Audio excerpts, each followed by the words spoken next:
All right, then here we are again with another project from the box that I got from Snow Days. This is a cutout of a Santa. Now, I have no idea whose this is, unless you have any ideas as to who this is, who belongs this belongs to. Give credit to that person. Now the thing is, this is a large and a what do you call it, a big butt or wide butt or whatever, wide bottom. I'm kind of assuming that this could be feet here. The reason why that's sticking out.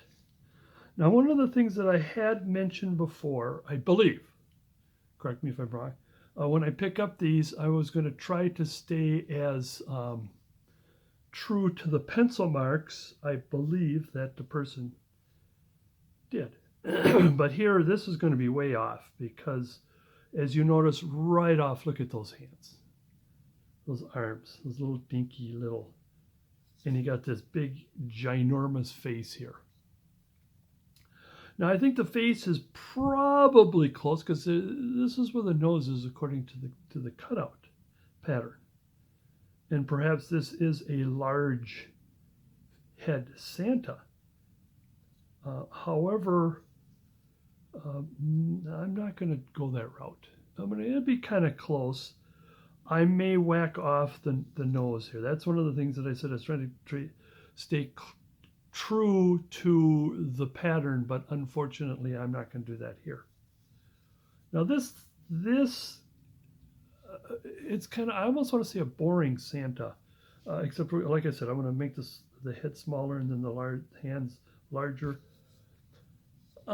He's just a typical Santa. There's two things that I was thinking on what you could do for something like this, in which this is what I'm not going to do, but if you want to, because you've got all of this wood and you can use all that wood and put the feet in, and here's a figurine that I've got for quite a while ago. And, you can do something like that because there's plenty of wood to do something like that. But I'm not going to do that. That's way too much that I want to do for this.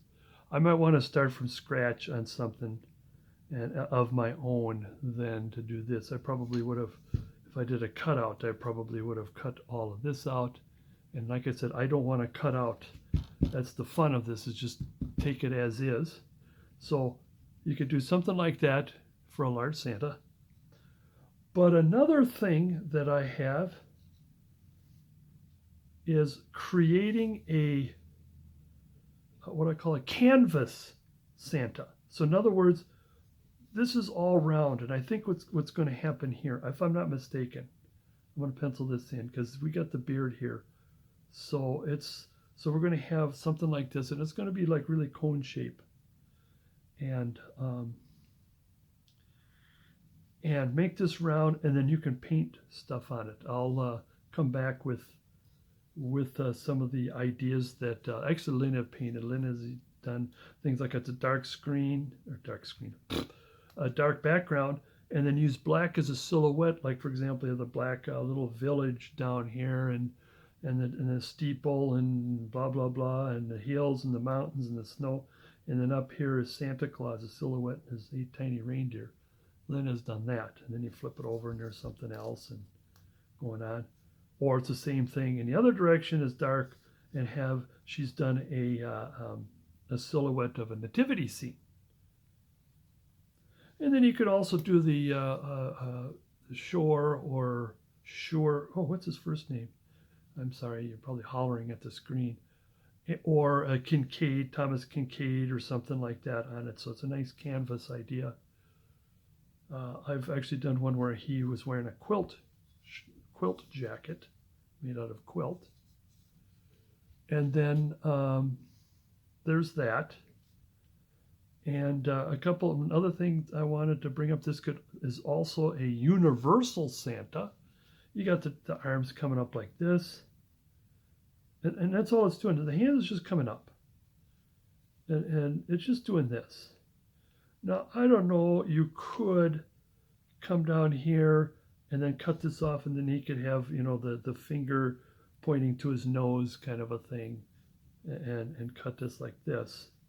I'm not going to do that. Like I said, it's relatively true as best I can, except that nose might come off. And of course, I'm going to widen arms, be as true to it as possible. Universal Santa, you can do so many things. I did the pattern again, like I did with the snowman and others, and I came up with. Here, let's pull this out before I show you. Okay, here's my first round. And this is not a canvas Santa. This is just if you want to do the regular Santa. And this here I used as much of the wood to have that, the bulbous there, the fur. Don't mind the hole, I'll show you. Like I said, this is a universal, and he's got hands. And let's put them together here. You can have him as a tree carrying Santa. Create a tree. I'm not going to do this. I do have a video on creating the tree, this type of a tree, and you can do any other kind of tree.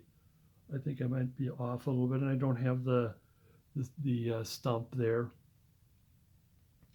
And or you can have it as a skiing Santa. And where's my little piece here? There he is. Now the thing is, when I make holes and have these little dowels, is I always make the hole just a bit bigger than the dowel, because then there'd be more room. If I do exactly what the bit says, if it's 1/4 of an inch, and I use a 1/4 inch bit with a 1/4 inch dowel, and what happens is that for some reason I think the dowel is, because the dowel is not perfect, your drill bit is relatively perfect. Now I neglected to bring over, did I bring over the sticks? Where is his sticks? I'll bet you that when I take a break or something, I'll end up finding it. But then he has sticks coming down. Oh, you can do so many things. You can, instead of the tree, you can have a bag. Now the tree and the bag will have a twine that goes around, and then comes back and comes over here. And then you tie it. I've done that many times. You'll see that in my, as a matter of fact, I do have a tree carrying Santa in my rough out batch there. And that comes with, it's the only one that I have that has extra. I don't like extras, but all I do is just cut it, just a piece of wood, and you can carve it into a cone-shaped tree. And then I give you a little piece of twine. That's, if I remember, last order I forgot to put that in. But anyways, that's beside the point. So you can do, and I do have a universal Santa that is kind of, the arms are kind of like this. You could do whatever you want. Whatever comes to your mind. This is for the people who are carvers that just want to stretch out just a little more and come up with their own pattern, because that's usually what happens when you get somebody's rough out, and especially somebody's cut out. You want to change it up into something else. Now, one more thing that I want to bring up. I was talking about figurines. I do have a bunch of Santa figurines, because what happens is that I would look at, I do not copy it one for one, but I'd say, okay, I like how the hood comes here, and then I'll carve one with the hood. I like the vest here. I'll carve one with the vest. You know, and look at here where the pants comes down and overlays the boots. I just happen to notice that now. Maybe I'll try that one time. And then here, instead of a bag, he's got a basket. Usually I kind of chicken out and just simply use packages instead of, I mean, it would be nothing to carve the tree, but then when it comes to like these little toys, I have done where you had the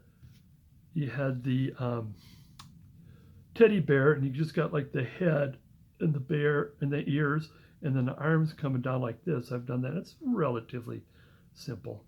And then I look at other people's artists idea of not only creases, but how how um, how this the coat flows and creases and all, and how to do the fur, all this kinds of stuff.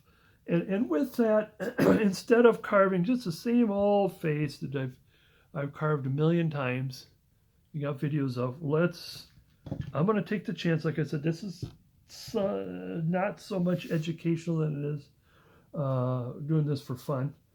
Is excuse me. Here's a couple more figurines, but what I brought these up for is I want to do the head like this. You see where the eyes and the forehead comes way out, and that nose comes up. And I like this one because this is more of a pointy, and the nose is up. Kind of a thing. This is what you would do if you do have female carvers, carving female faces. You would have that nose up like that. It has more of a feminine. But what I'm looking at is more cheek as best I can.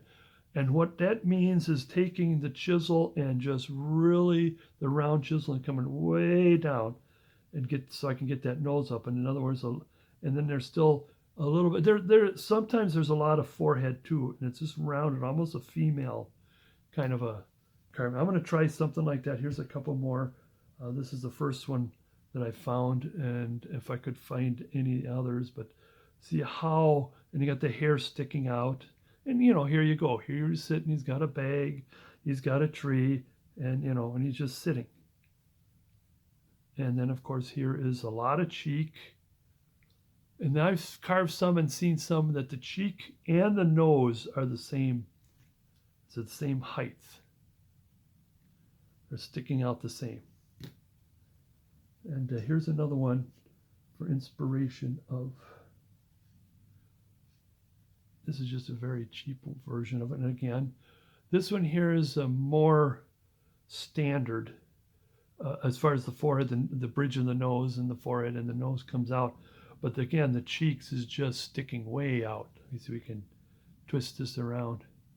And again, do I want to have a Santa holding a doll? But that's very sophisticated, or very more than what I want to do. Here's carrying a. I've done this before, so I got this idea of having a package. And again, how does the artist see how this flows? And of course, I've tried this where you lift up. I don't know if I'm going to do that because I was going to make this since a canvas Santa, so I'm going to have it more straight. I don't know if I brought, no, I did not bring that up. So this is kind of fun, just seeing other artists' concept of the art. And with that, enough with the yada yada. Let's get going.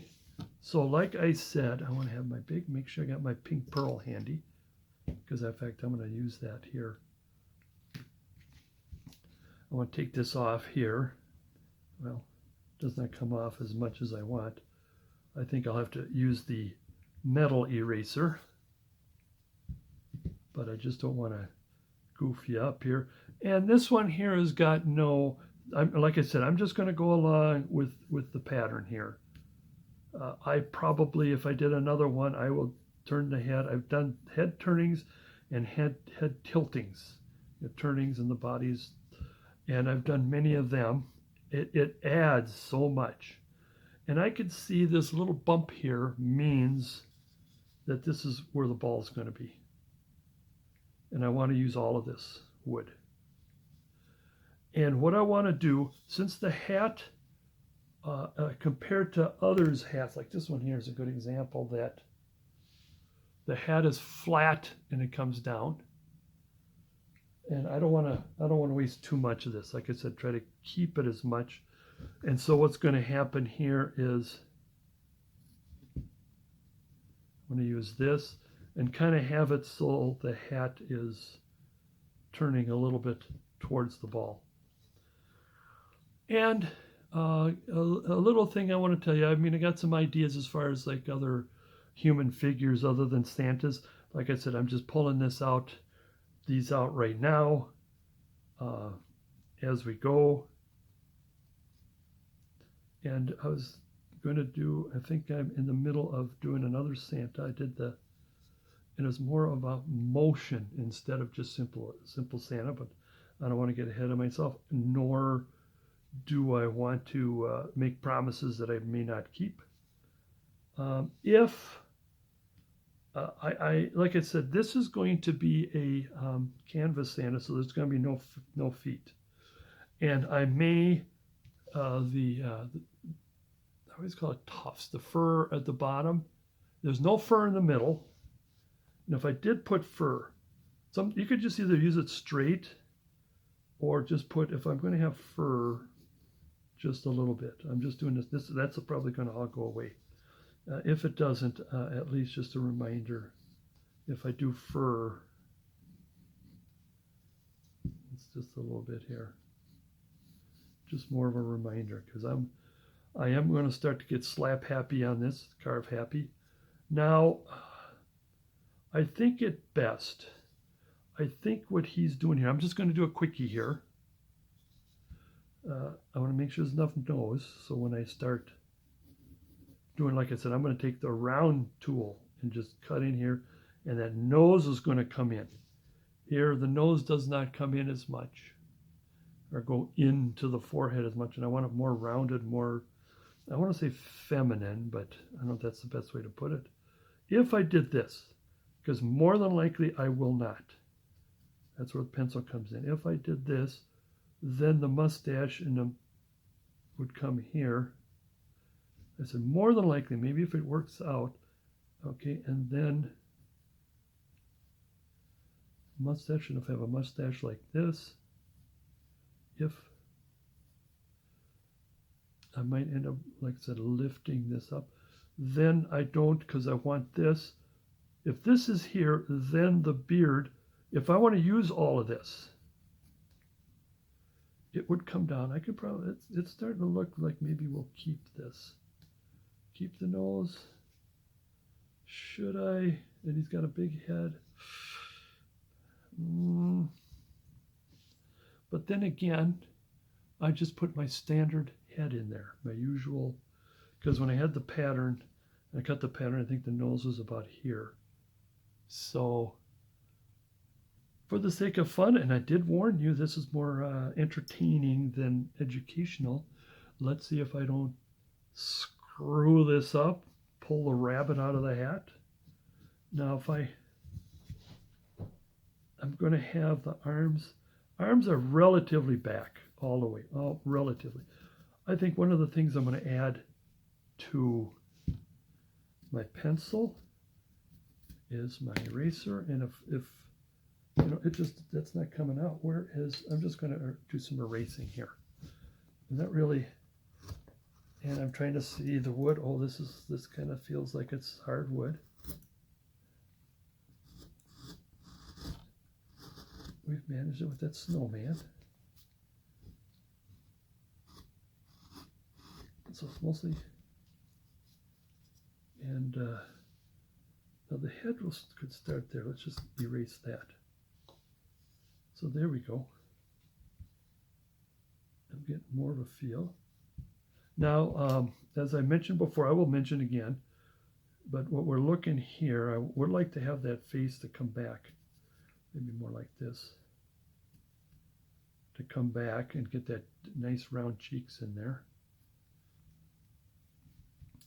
Is that the ear, and we're not going to carve the ear, but the extra hair is here, so the here to here, so the ear is in the center, which means this will give me enough to go on, enough hair. So if I go here, I won't have to worry about an ear.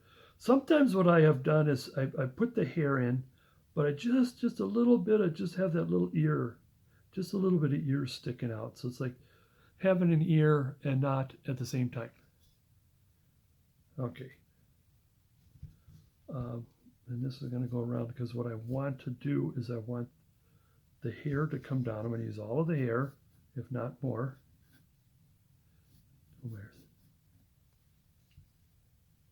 Now the other thing that I need to erase, let me erase it, is So here's where the fur is, but this is what I put this in, and I'm going to use all of this. And the hat does go back because the head is going back. And again, if you were to restart this and do another patterning of this, I probably would have kept all of this, and so he can have his head cocked back like he's laughing or he's happy or proud, and almost use all of that. And so this is what's happening here, is I want the hair back, head back, and I will erase a little bit. What I'm hoping to do, sometimes I do this, I would like to keep that ball separate from any of the fur, but usually sometimes that doesn't happen. So in other words, what's going to happen here is, if I come around and around, and this is going to come up here, oops, and then from here to here, and I've done that. It kind of turns out all right. Is you got the fur, you got the ball in the fur. I think I can erase. If I can't, can I erase this? Because that is in there.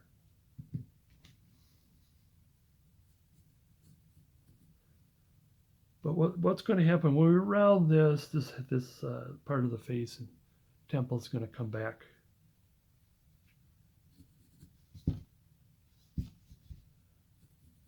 So I am going to, I think, if I move forward and keep the head about how he has this, he or she, now I'm going to have, for the hair means that this is going to have to come down. Like I said, I want a lot of cheeks, so I might, something like this. And there's the hat. Now the hat is going to come up just a little bit. And then the eyes will be in there. And it's going to be so much adjusting.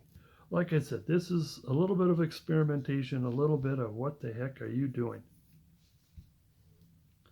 And that's why the eyes, well, there's a little, what is that? A little saw neglected to cut. Maybe I should use the knife instead, or I can use my chisel instead. Get that out of there. So, back to our little thing here.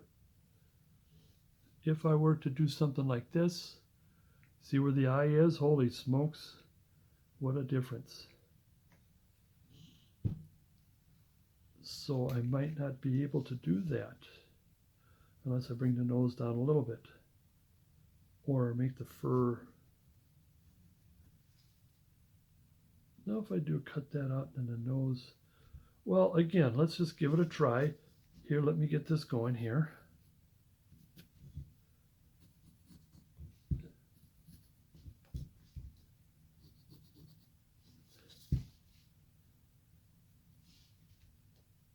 So, oh boy. Oh, another thing that I want to mention.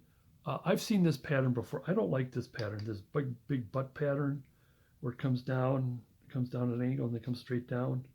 I don't like that. I never did. You could keep it. I'm not going to keep it. That's one of those, I'm going to go against the cutout. I'm sorry, but I am not a proponent of that kind of a weird butt.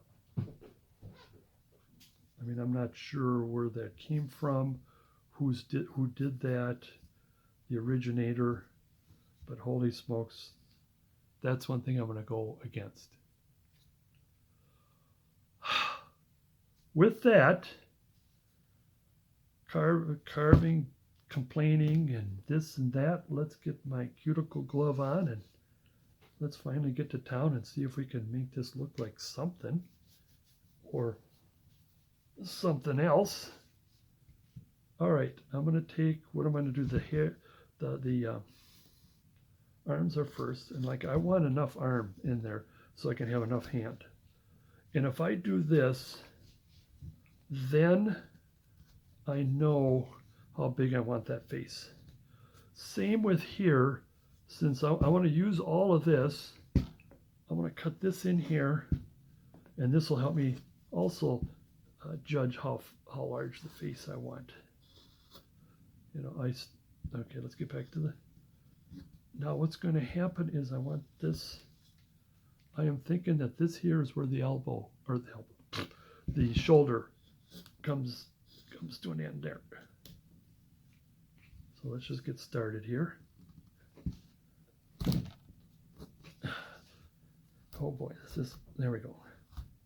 I can get good leverage there. Same with here.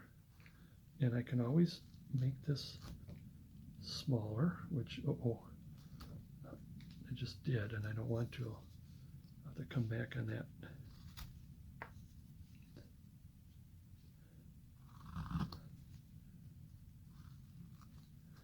Yeah, it is not a forgiving piece of wood, or rather giving piece of wood.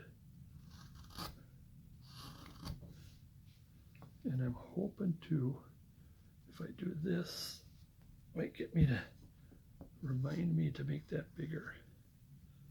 Okay, I still would like to have the beard come down. The beard can be as long or short as you want, so we can make it long. Or if this is going to be, depends on how much your scene is going to go up. And remind me, when I do take a break, to go get those pictures. I think we got pictures. Lynn's got them somewhere. I want to continue on with this.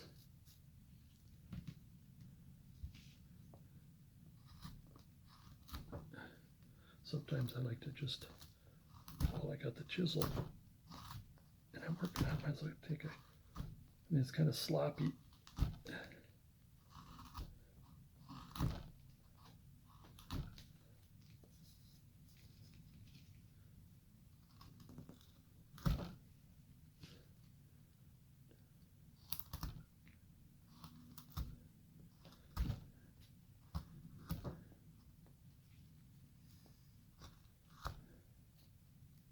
Okay, just to get it started.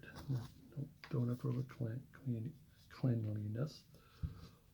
I still want to commit to the hair coming down, no matter how big the face is. Oops. That hair would come down.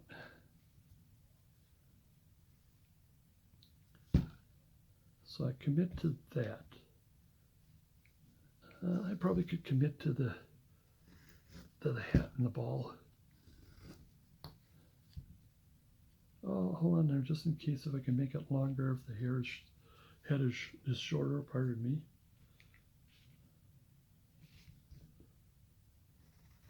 Okay, what I'm going to do, I'm going to go take my break, a quick break, and you know, just do truly it is very hot. It's a hot morning here. And I had the air on for a while and then turned it off so it won't be disturbing.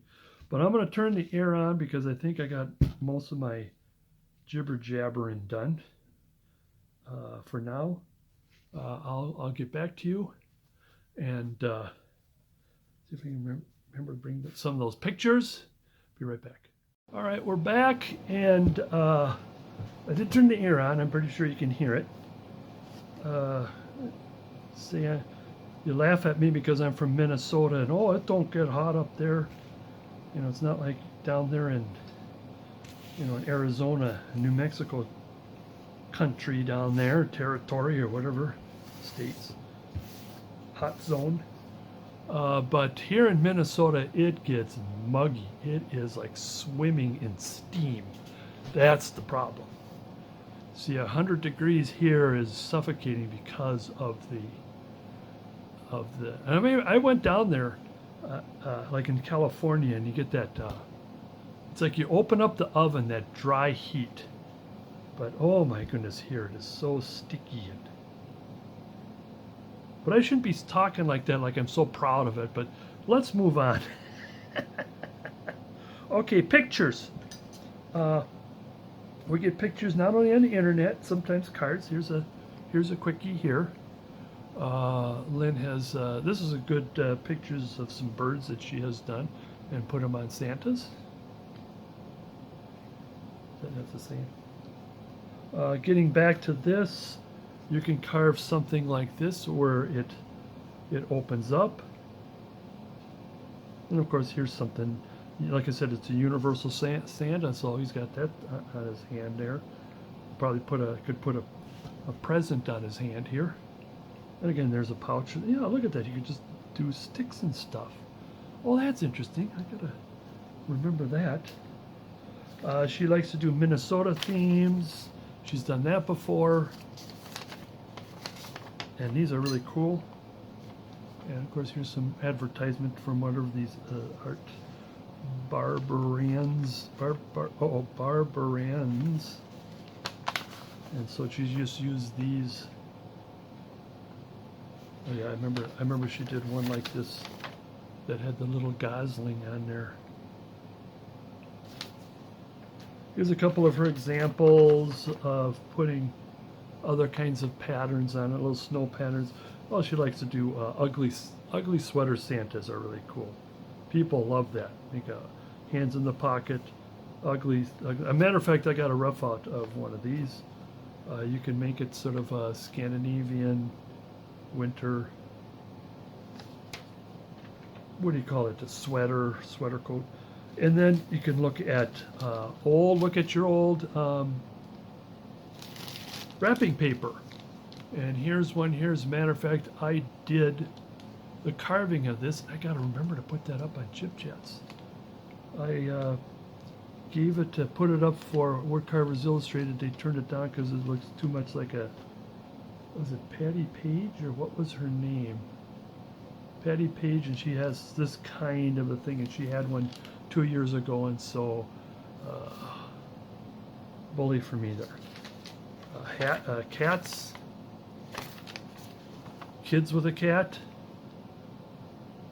puppies, kids with a puppy, and see, we're kind of more interested in the cartoon version of what this all is, and it's just, or maybe a kid with a teddy bear, but this is more realistic. But and here's another card. Grabbed another card of. It's really interesting how well this is more summer. You know, you got the goldfinch, and you got the bluebird. That's more summer, but still she's interested in the cardinal part and the chickadee. Branches. She's done a train. There's a Santa train.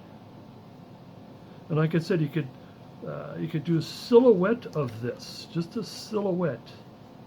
It does not have to be the exact painting. And then of course we do some, like it's a lot of Scandinavian, and here's a Sami flag. We put with a Sami flag on there. And then there's also come up with your own. This by using this, and just use that as a silhouette, even though it belongs to whoever this belongs to. Oh, it's an old Hy-Vee magazine catalog, 2024. Now here are some ideas here. Now, unfortunately, the printer went hell in a handbasket there, but she was okay with it at the time. And see, there's like a silhouette. How close can we get to a silhouette of a Santa and his reindeer? That's what she was going for. Look at in the background. Look at the silhouette, basically, of the evergreen trees. So that's, you don't have to. I mean, this is all over the internet. This stuff here. She got this. She wanted the Northern Lights. And then here's one of Santa with the moon. And there's a moose. Another kind of Minnesota-ish. And then here's like a nice Scandinavian pattern for us. I mean, like I said, we're from Minnesota. That's our heritage, basically. Scandinavian and German. Now, I want to pick up, wait, one more thing here before I pick something up here. Okay, this is like some kid's book. And here's this kid, mother and father, but then she was more interested in zoom into something like this. Is what she's interested in. Now this is, I want to bring this up. This are a printout from Charles Banks. Give him the credit. And matter of fact, she has already done this type of artwork on top, and that's why she has this printed out, is doing this kind of art. If you have, matter of fact, this is the one right here. Oh, she got water paint on there. It was this one she did. She did. It was this carving I got from a raffle, but she used this pattern on it, using this color shirt, and it really. If I remember, if I next break, I will. If I remember, bring it on. Oh, it's a beautiful Scandinavian wood carving piece. With that, like I said, I was done with blabbing. I guess I wasn't. And because of that, I need to wet the whistle. The blabbing whistle. Let's get back to work. Put the glove back on, and you know, I don't even remember. I guess this is just wear and tear because I don't remember cutting. I may have once or twice. I don't know, when if you ever slipped and oh, it looks like it didn't break, and that's probably what happened there. Okay, I'm gonna start off right away because of the sharp edges. I always talk about sharp edges, and I might even, when I do this, I might even shut the camera down or fast forward. This is the boring part of just watching me do. Especially since it is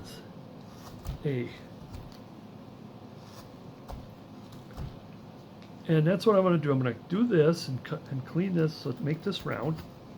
Like I said, I want to shut it down because I know it's kind of boring for you to watch this. I'm going to get this going. So in other words, the arm.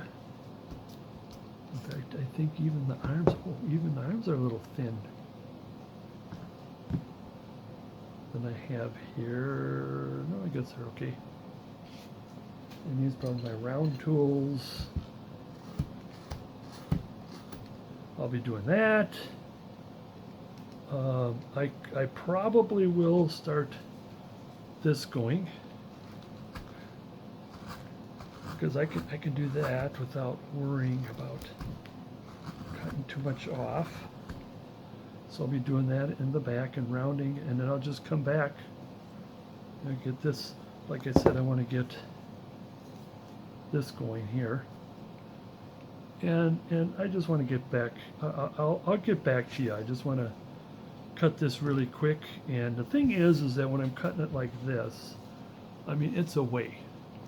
I mean, I prefer to cut like this and snap that out. That just comes right out like that. Except the thing is, you can't see it.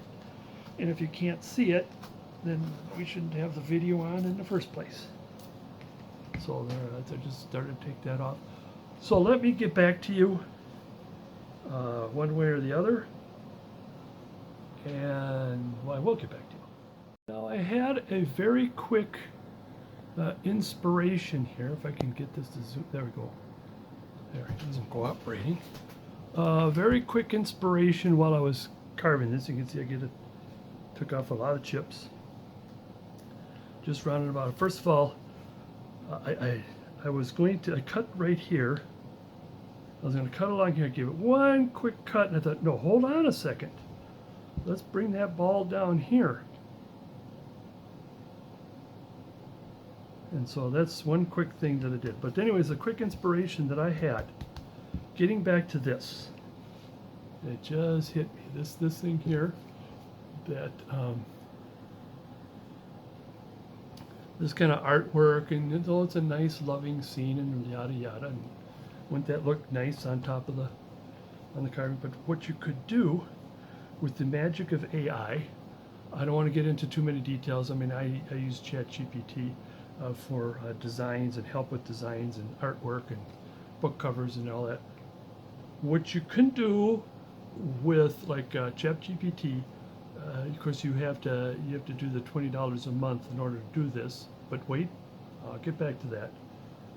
If you don't have ChatGPT, and what you do is you put up two photos. You put up, let's say you want a photo of son and daughter-in-law, or daughter and son-in-law, and grandchild or grandchildren, and you would like to put something like that. So in other words, it's like this or any other artwork. You're looking to find other artwork, children's book mostly, and you take a copy of that. And in ChatGPT, you take a picture, image of your family, or your son and daughter-in-law and daughter, son-in-law, children. And then you ask Chat to take that photograph and then take this artwork, something similar to this or anything that you think that you'd like. It has to make it about as basic as you can. And then make your photo to look like this. And so that would look more like your son, daughters, whatever, children, more like, even though it's very basic and generic, it'll turn it just a little bit, okay? And then you download that. Okay, now hold on. Then if you, unless you get the better half, whatever is the painter, could paint that on. If not, if you can find a painter who would do this and then exchange, if you paint this, then I'll give you a carving if you're to paint that. So in other words, you can use your carving, same as cash, or pay whatever you think that they want for it, and then they would paint that on there. And then, or maybe that particular artist knows how to use AI, and all you have to do is give the photograph and what you want it to change to. Okay, if you do this, this is mine as an artist. The way I would see the reason why this picture, this illustration works, is there is motion and emotion going on here, and there's the loving father and the loving mother, and the child is happy, and it's snow time and winter time, pardon me, and they're just having a good time, and they're together. So if you do this, and you take the picture, make sure that they're posed in a picture similar to some kind of an action, instead of just simply, here's, okay, you can have some, maybe something like that. So here's Mr., Mrs., the two kids, and they're looking at you. That doesn't really, you could if you wanted. It has no action. But this has emotion. This is what's a real keepsake. If you happen to have your children, grandchildren on a Santa Claus, you present them on Christmas, you can have it there, the Johnson family in Christmas 2026, and you got that painting on there. That is a heirloom that will last forever. And like I said, you just simply make sure your family poses like something. When you see something, like this, if even this alone, here's the father looking over the mother's shoulder, and there's the kid, and she's got her hand on his cheek and the other hand around. And this would be, if you had your family, not a photograph, but motion, something happening. It's in motion. The other thing too is when you paint, is you want all of this. And it'll take all of that, because you want the faces, a little bit of the shoulder, the hand, and that's it, because you don't want something like this, because who is that? And they'll just simply it'll just be a generic face. The thing here is the emotion and the tenderness and the connection and being out in the snow and blah blah blah. But you could, if you want to, something like this in the back, and then you have to pay for 2 carvings. But that's one of the things that just got that inspiration while I was carving, and I just wanted to share that with you, even though I'm blah blah blah and you want me to get back to it. But again, like just for grins, what are other, oh, there's some snowman. Oh, what are the snowmen doing? Blah blah blah. Oh, he's looking outside. There's a picture looking outside. He wants to be outside. See the emotion of all this. Oh, there he is. And he's talking with Mr. Snowman that's alive, and dog is happy. See, these things add, instead of just simply a portrait of them staring up into the camera. But anyways, there he is. Let's get back to work. Okay, coming back with this, what I've chosen to do is I'm gonna kind of forego the body shape for a little bit and a little bit of the arms and all that, because this is all just, I would almost say repeat. The main concern I have right now is that head and how that head will work. Am I going to use that nose or not? Let's see what happens. I think it might be ready for the knife. And I got to tell you, this is hard wood, and it is a very uncomfortable piece to work with.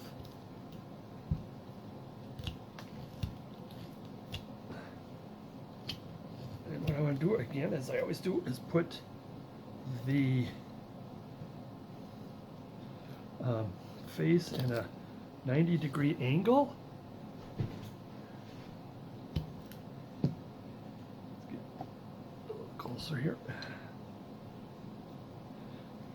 And oh boy, I'm almost getting to the point of should I just stop this? I mean, it is hard.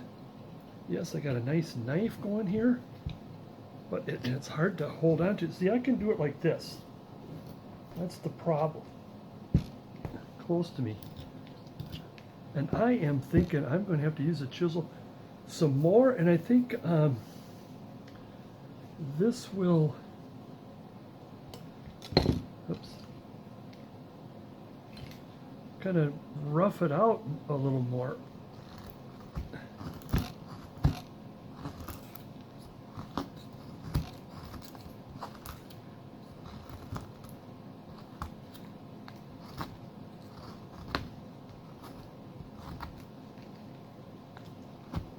Gets a little easier this way, even I'm putting a lot of muscle in it.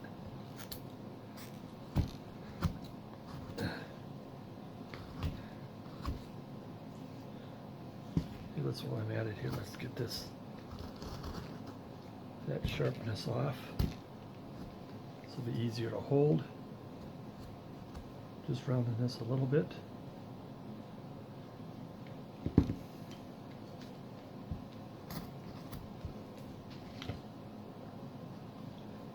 Thumb out of the way.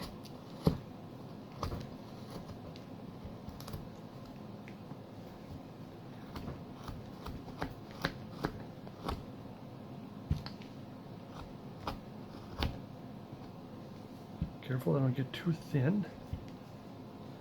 I think I'm just kind of grabbing a hold and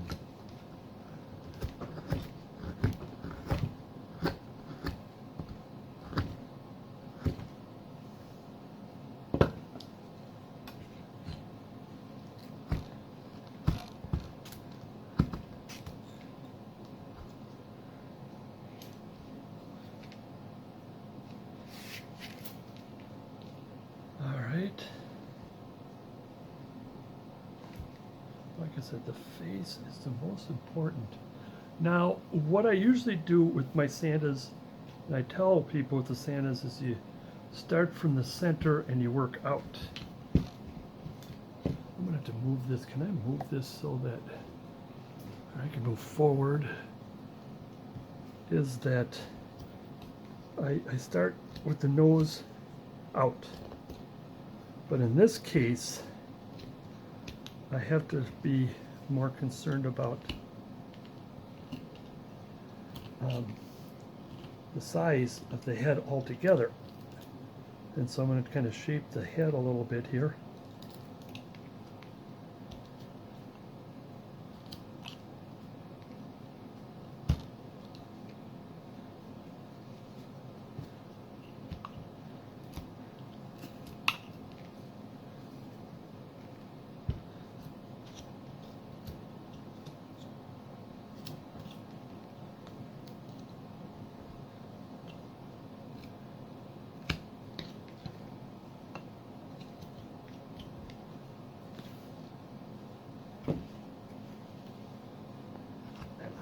In there.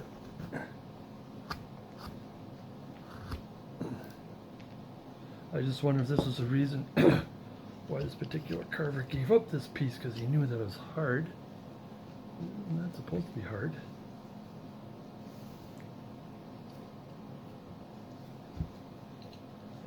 Just help the beard here. Help shape the beard. Yeah, it's hard to hold on to this thing. It wasn't that hard to hold on with the little one. Oh, dear Lord. It's hard to get the knife in there, too. I know I shouldn't be griping, you know. I should just keep going.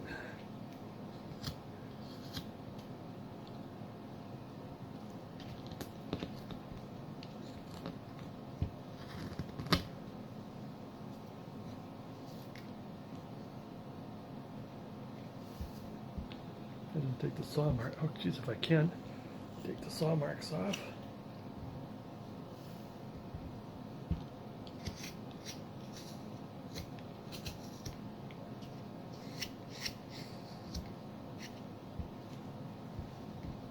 Put a little bit of round on here. I did take the saw marks on this off on this because I wanted to take the pencil marks off.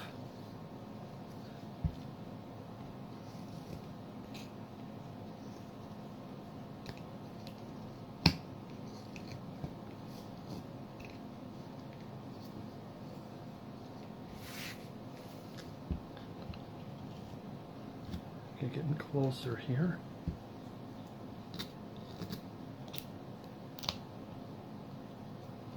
Around this a little bit to take some of that pencil mark off so that it doesn't distract me.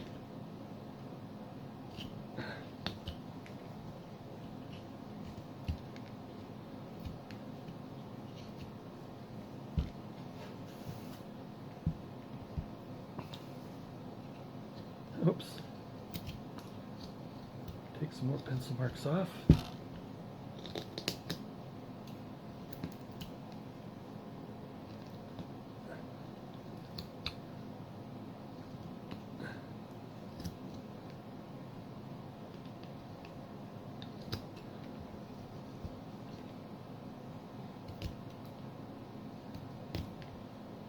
Okay, now the picture now.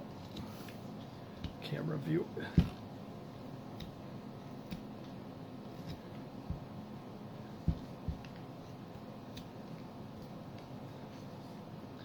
Let's bring back my V just at least around the arm area.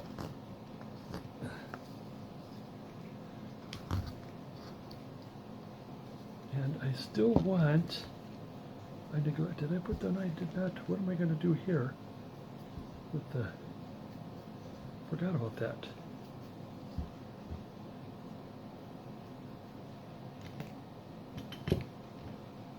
Commit to the hair.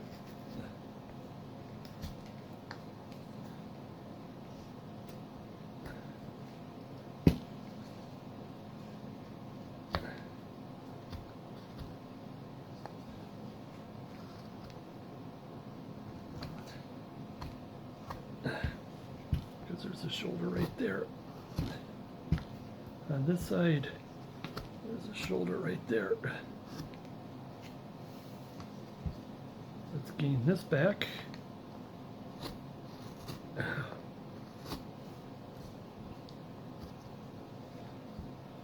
Okay, that's something a little more manageable. I am going to just take the saw marks off and start over again. Now, like I've said before, the beard is imperfect, so if you kind of goof up, you can try to shape it and fix it, and again and again. Oh, I didn't do this side here.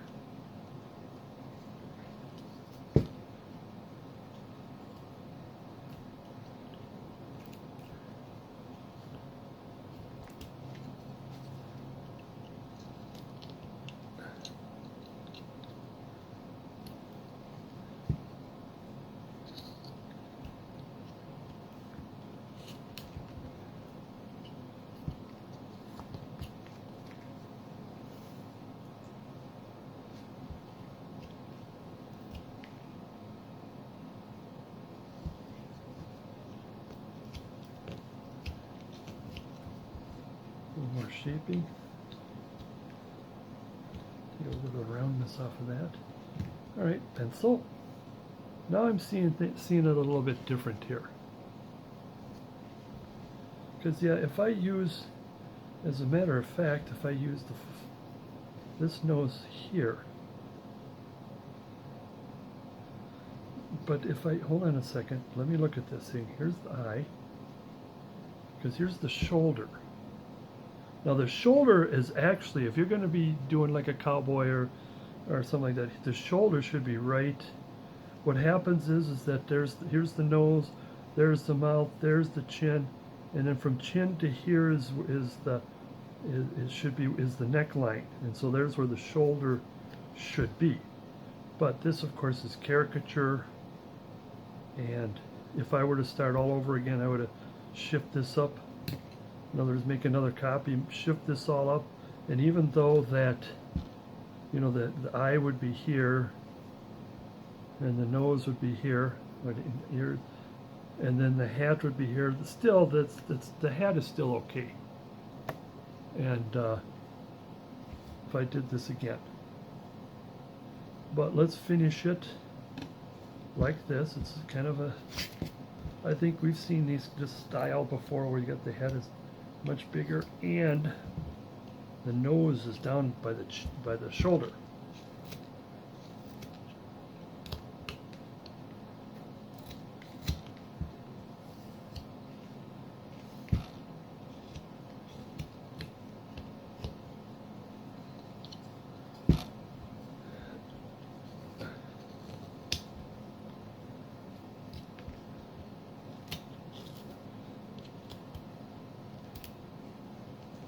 This down a little bit, because what happens in the back, I've shown before, is that it comes back like this.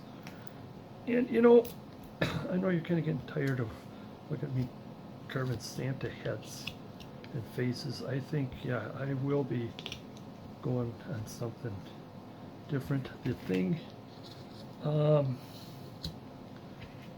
I don't know, this is time to bring it up. I will not be putting out as many videos on carving in the near future, because I carved a lot, and you know, I got to tell you, I got the tennis elbow, and I got to get back to my writing for a while too. So I might hopefully slip one or two in, or if there's something going on, and I'll make a video of it. And my plan is to go to Makokata this year and then have a video on that like I did last year, but that's the plan. You know what happens to plans. Whoops, careful.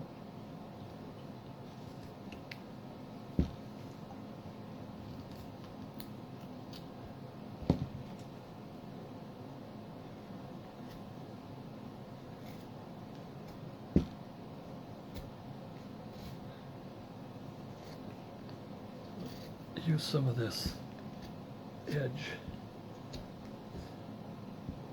to take out some of the top.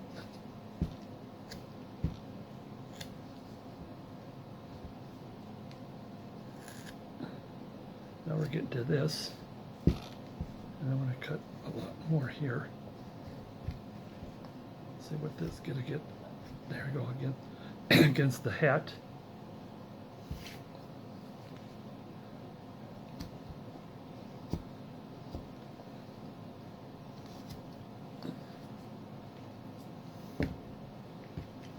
Do this just to take the pencil marks off so they won't be distracting, and the corner off, even though we're still working on the face, because everything has got to do the face with everything else around it in order for it to work.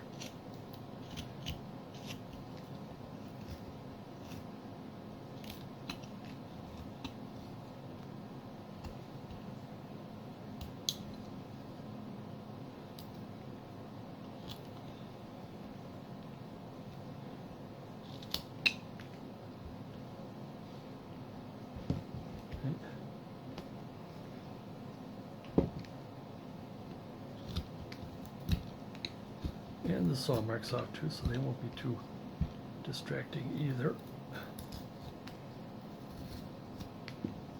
Get some nice flat plane cuts going. come back and round it later, or a little bit now. Now I want to bend this a little bit here. Since this ball is coming down this way, I'm going to use all of this and bend it.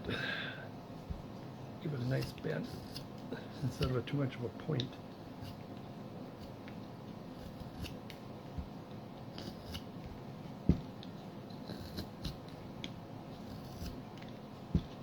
Put a little bit of bend here and then flatten this out.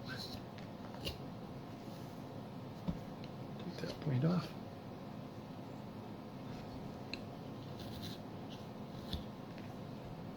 Now I want to define this. Again, we'll get back to the face.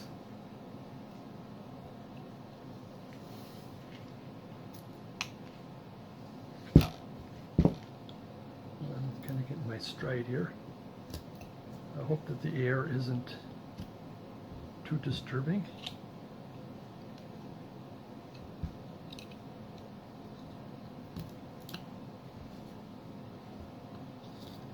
Oops. Make sure that, well, we can have the hair, the ball, hide where the hair comes in.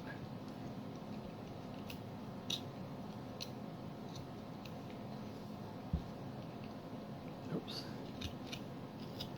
Take the saw marks off and pencil marks and shape it a little bit.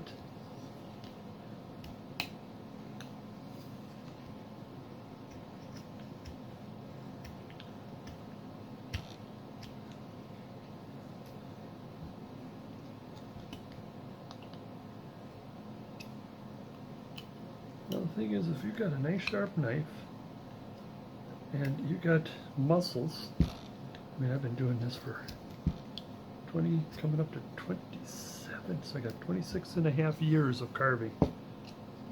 Then now the hardwood usually, you know, when it cuts, it's very nice. Sharp knife, I mean, I have carved on very soft wood. It's like carving, you know, a dry sponge, and what happens is that it kind of falls apart, and it's not a clean, it never leaves a clean cut. It looks like your knife is dull, that even though it's sharp.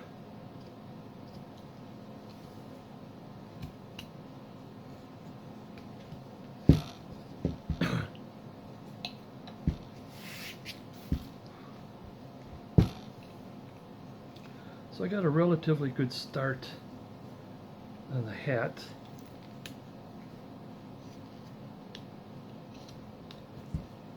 And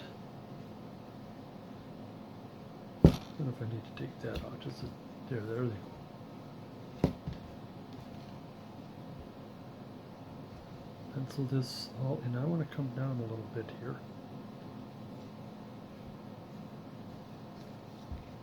Everything is about the same.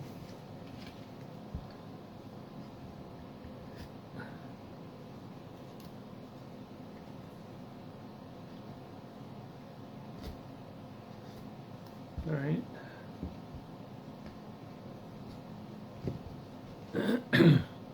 All right, I think we can get back to the face. No other than, hold on, sorry. Let's just take those, again, pencil marks off to kind of distraction, just a little bit here. I still need to keep a good chunk of this. And perhaps I could have made the hands larger to fit the head, but didn't have enough.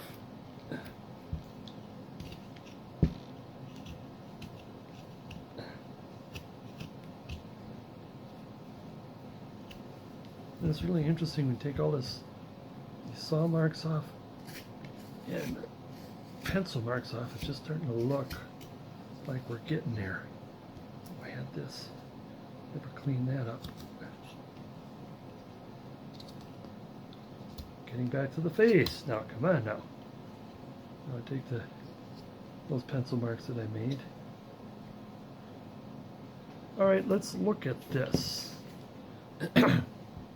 if I do have the eyes here, then I should have the nose here. Remember, I was going to try to do a, yeah, I'm going to leave this right here. I'm going to try to do a round.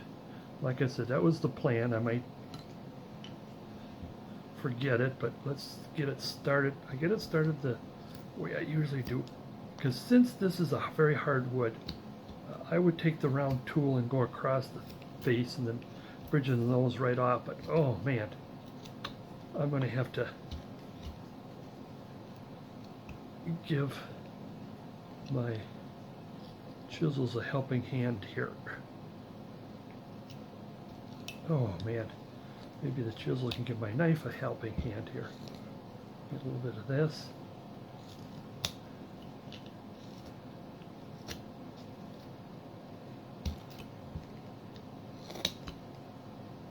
Okay. Okay, let's do a little more. I'm kind of predicting what the chisel, round chisel would look like if I, with my knife here, and see if I can almost emulate it a little bit to help. All right, where's my, here, let's do this. Let's see what happens. I'm going to start with my larger, which is another number 11, about, oh, I don't know, I keep telling you and I keep forgetting, about 15 mil. No, about 10 mil.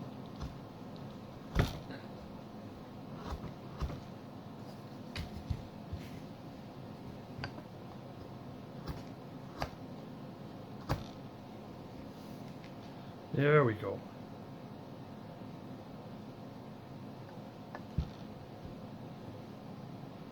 Now let's get my smaller round chisel here.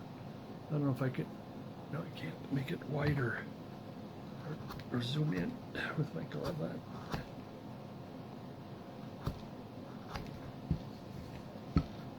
Now I've seen a lot of carvers do this.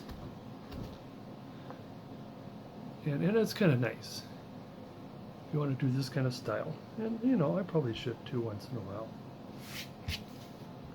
And let's hope I did not, I think I probably took, I should have left that more square, so in other words, not a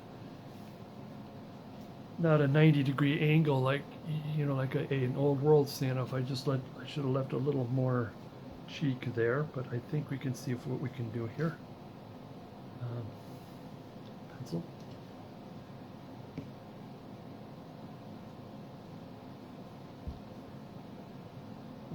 Just more around it like that. I like how some of the caricature. One of the things I've seen Bruce Ankeny do. Let's see. Let's see if we can do something like that. He does this, and there's the cheek. Let's do this for the nose, and there's the cheek. Let's try that. Something new. If you ever see his videos, he does something like this. So something like this. I'm sure I'm probably really screwing it up, and if he's watching, and that's not how I do it. But we're going to try something like it. And if I don't ruin it.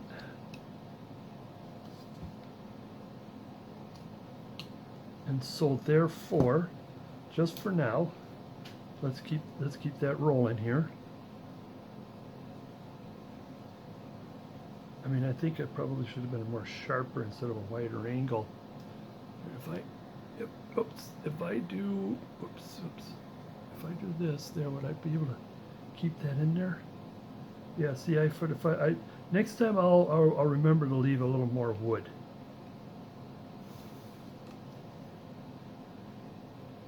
And the head is getting much, much smaller than what was written. I do like it for this size.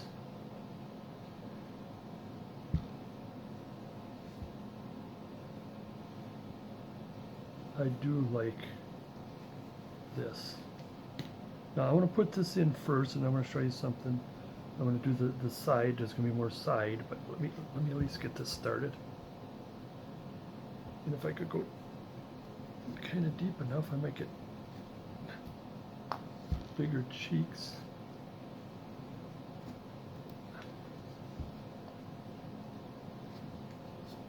Now, so I have some old videos that I actually shown. I was showing you how I would develop a piece in which, yeah, sometimes it would not work out. Go look at them. Because usually a wood carver that has a video will already have a plan, which you should have, and they should have a plan. I did that. Today I had a plan with this guy here. Plan is in there, and then I can go from there. I'm gonna come back over here.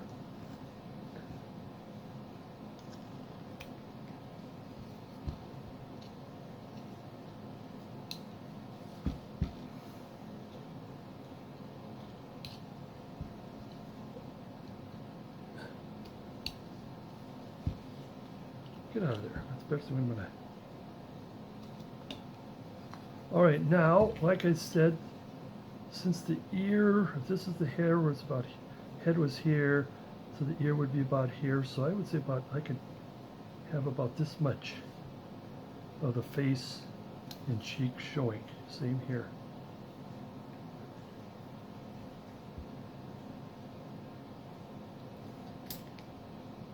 So let's get that kind of started. Use a little bit of the chisel. Careful, oh, careful. I wanted more cheek there. I think I may have cut off more than I should. But we'll see.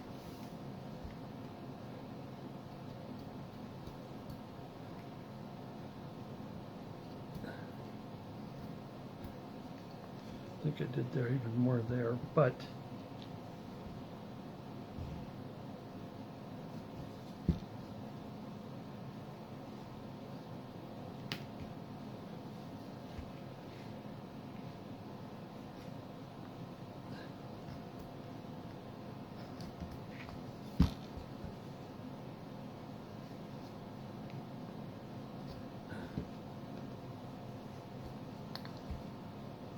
yeah, I think I may have took off too much.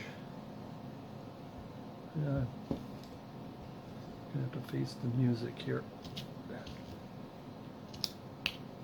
And I just have to go with it here then.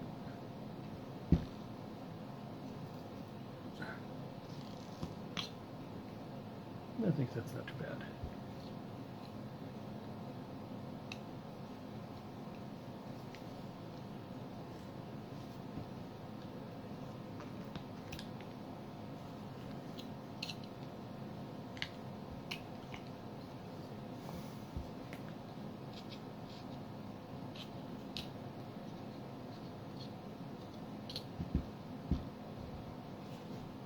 Okay, continue the roundness here, and I think I may have, I may have to take this off here a little bit and keep it the real. Well, why don't we use my chisel to do the job?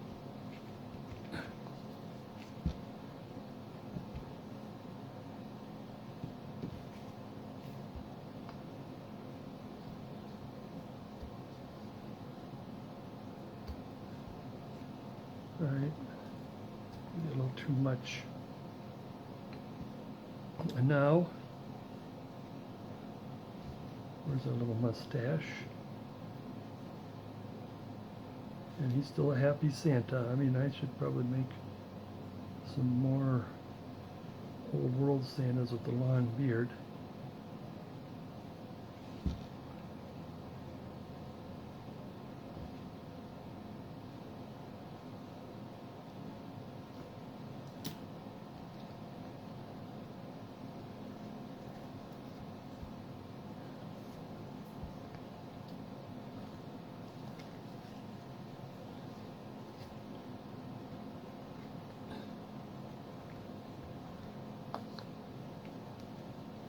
Okay, he's starting to look kind of snazzy here. The thing I'm a little worried about here is this. Just do a little bit of this. because I want to try to keep that cheek.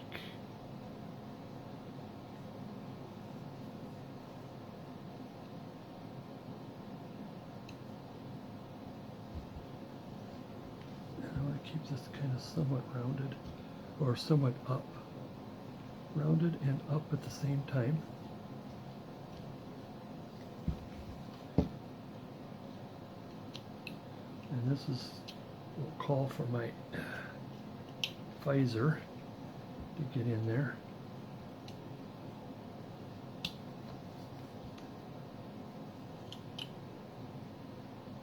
And so I prefer to, I should use my visor to round, because I want to take a little bit off so I don't get too wacky happy, and then I need to round the nose a little bit.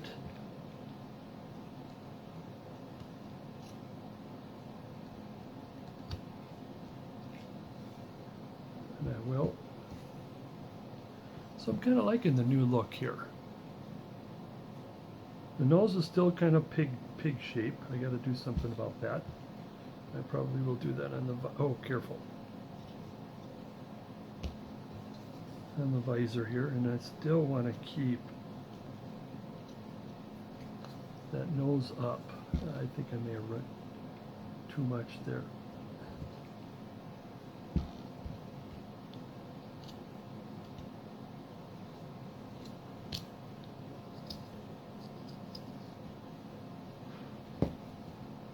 Yeah, it's still too piggish, but I'll have to work on it.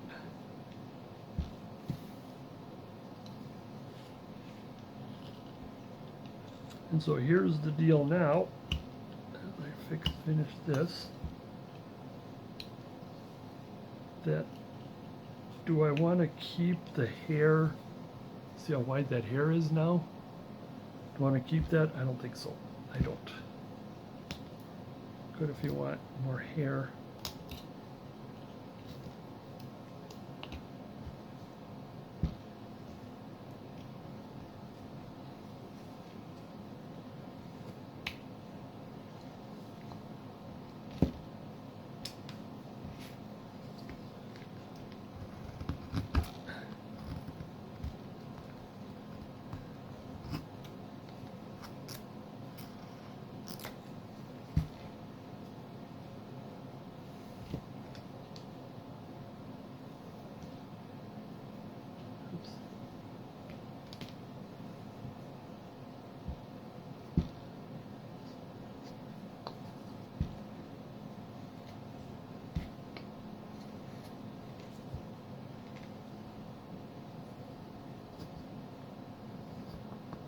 Take some of that hair out of there.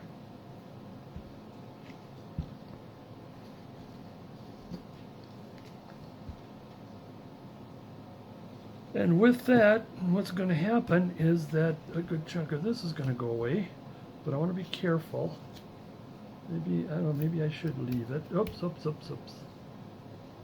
Wrong way. And then I buried the tip there. Take a little bit off, but I still want him to have a bigger, should have a bigger head. Having a bigger head still adds to it. And therefore it's going to come around this way.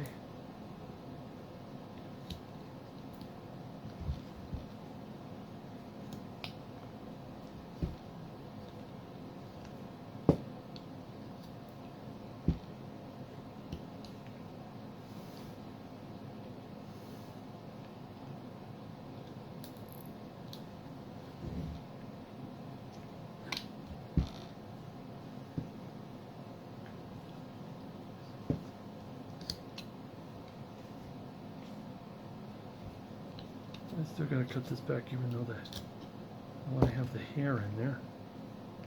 So I think I'm going to start shaping this a bit here. Get this going.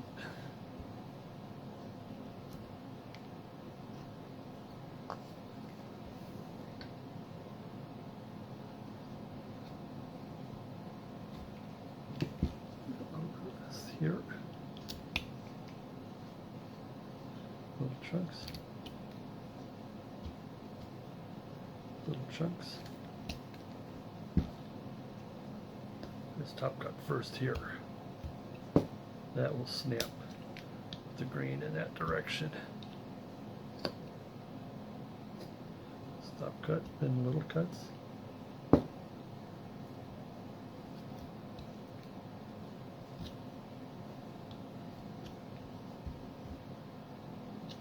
Stop cuts, little cuts.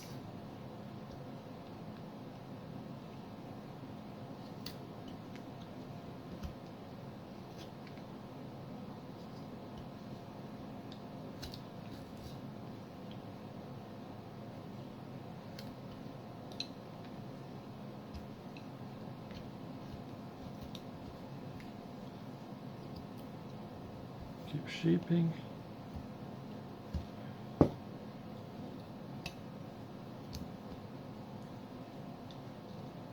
Now I'm going to stop at this here.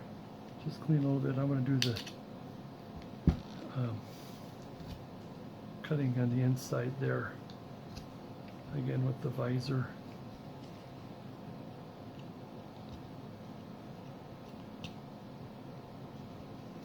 Is that still saw mark there? I think there could be still saw mark.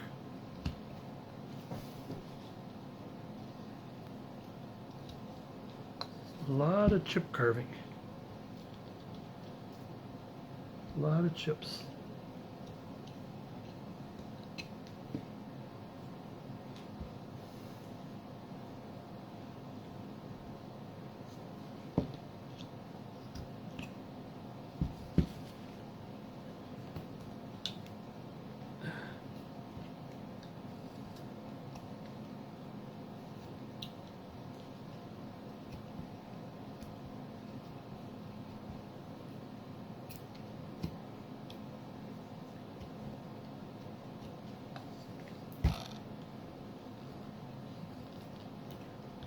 Shaping the shoulder a little bit.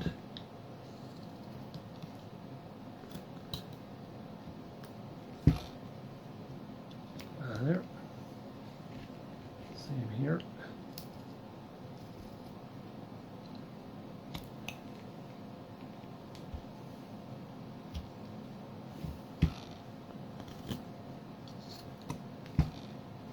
Yeah, I think I got a problem with this arm here.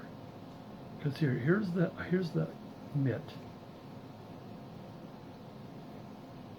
And what I'm going to do is just a little bit of of this here. And the reason why, I'll show you why. Instead of make it here, I made that very wide. You can do that if you wish. But the reason why I'm going to do that, let's see the mitt here. And there's the little, is because, but that there, excuse me, that there, I think that might help a little bit, is that I am going to, like I said, I'm just going to give this little, like that. So it's going to kind of fit these two here. And I think if I were to just put that in, it'll help to shape, look what the clock says there.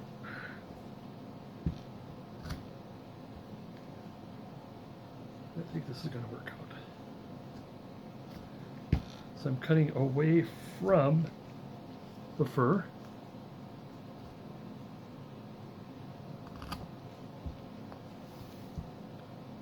Cutting away from the fur.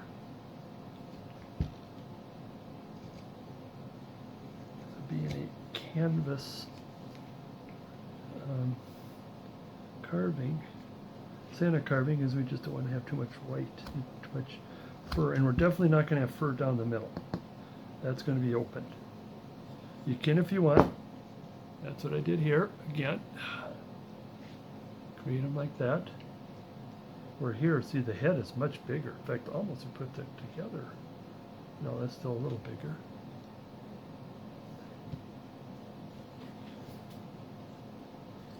Did I? No, I didn't. Okay, away from the fur into the mitt. Away from the fur into the arm.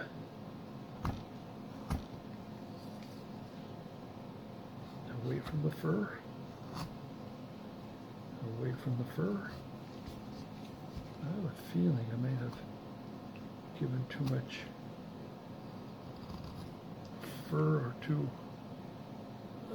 This one is a little shorter, but I think we can still work with it. And the reason why I put this in, this is one of those, you think, oh, that's one of those details. No, I always put that in, because then you can shape, you can see how the arm works. Now it does seem that it's going to be a little screwy.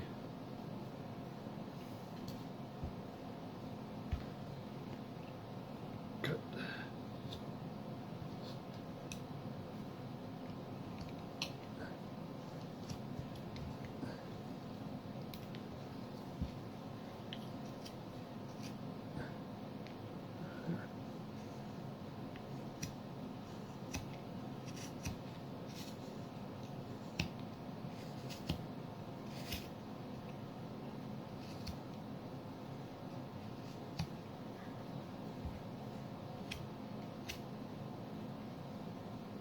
Oh, you know what?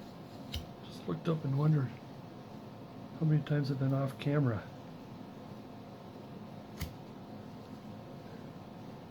Cutting this.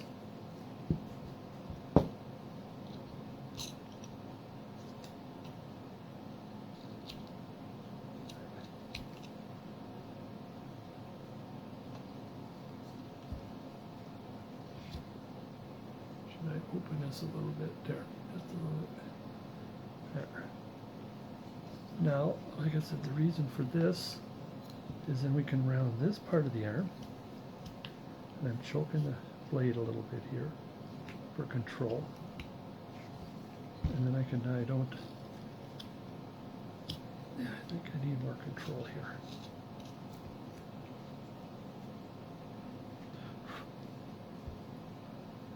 So what did I did? Yeah, now we can do, we'll do some more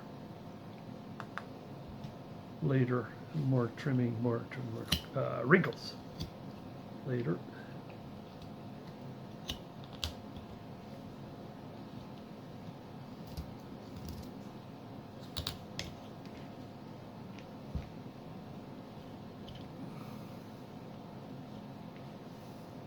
Now what I'm going to do is I'm just going to round this a bit, because what I want to do is I want to drill the holes in first, and then I'll shape over it or around it.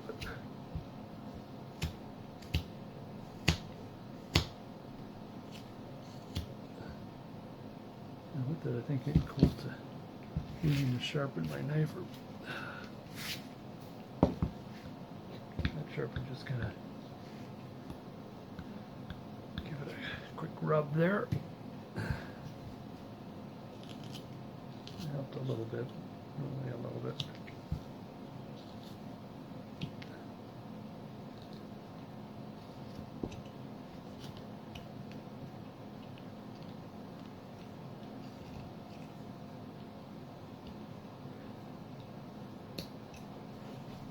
Oops. Same on the other side here. Like I said, I'll just do a little bit of rounding and just bring this in just a little bit. Kind of like getting the saw marks off, so what I do is shape it.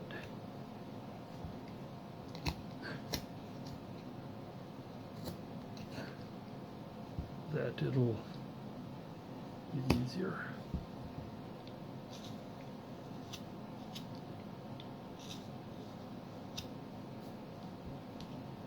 You know, and I hope so far in the comments here, ever since I've been kind of doing this series of see if I can pull a rabbit out of the hat, is I haven't seen anybody asking for patterns, because I don't feel like I should be giving out somebody else's pattern. So like I said, please don't ask, because they're not my patterns, and I just don't think I should. And then in your comments below, if you know who this particular artist is, this wood carver who came up with this, I'd sure appreciate that to know, and make sure that carver gets accolades for this pattern. And the pattern, like I said about it, is the big butt. I've always hated that big butt part. And it's my personal, there's nothing I can say, yeah, the reason why it's bad is because, but it's just a preference. And it is a art, and I've seen it. And I think people have carved that successfully, but I just don't like that when it comes out that big butt like that. Lock it just a little bit here.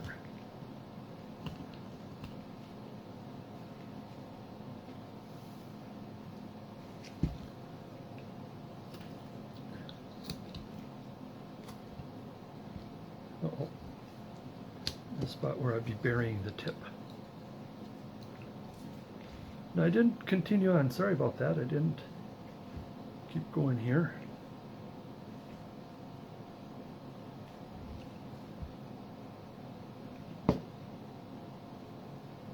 With the mustache, I neglected that.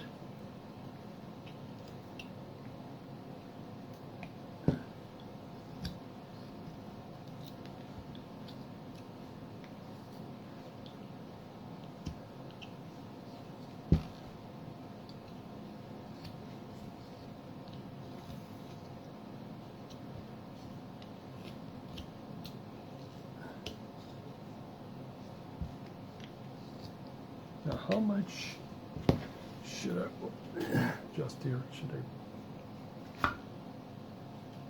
How does he have now? He has that might be too much, and he's got a lot of the upper. No, I don't think he's got upper lip on this one here.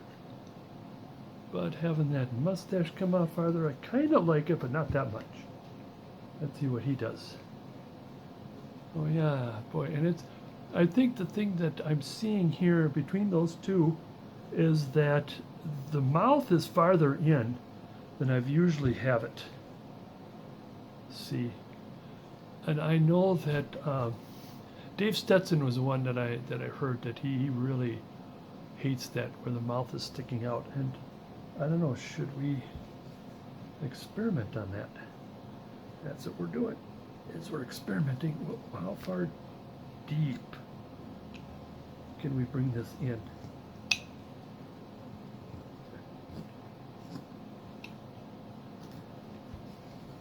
Let's do that. This is a new experimentation on things.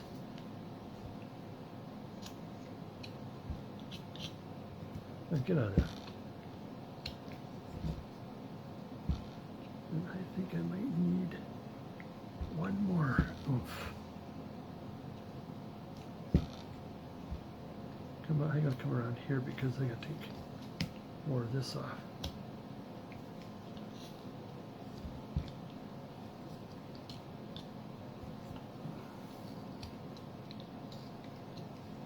And of course, bring the whiskers up a little bit.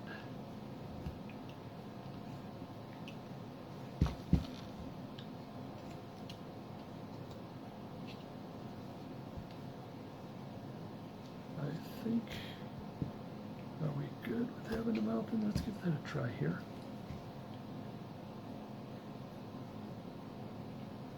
Let's get out of there.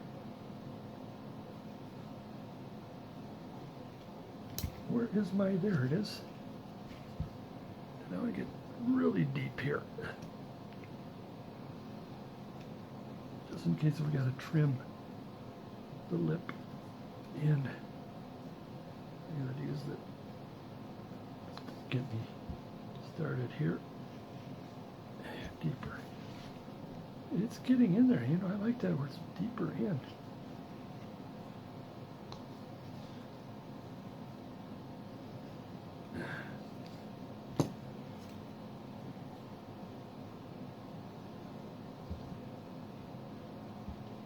A little bit here.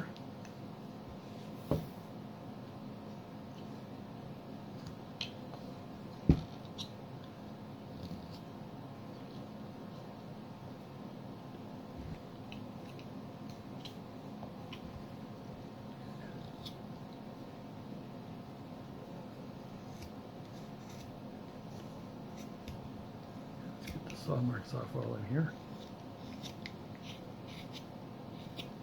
A little bit of shaping while I'm here.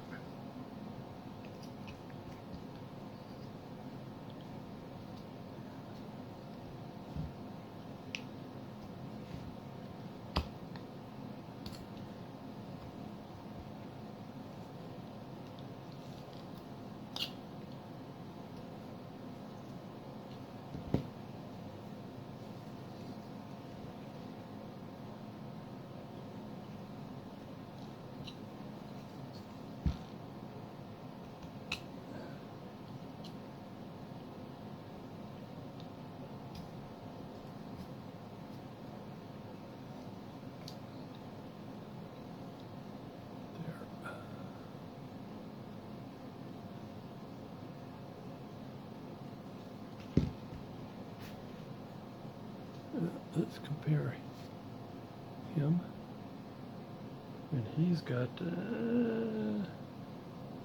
I think I'm almost as good as, I think, let's see him, and now his is way in there. I might be just okay with it, but it's a lot better than what I've done before. Holy smokes, what a difference. Of course, in the olden days, I forgot this part right here. This is the most, let's zoom in a little bit more here. This is the most important, that is the mouth hole, for crying out loud. And in the beginning, I forgot the mouth hole, and it looks like a tongue, like a dog hanging out.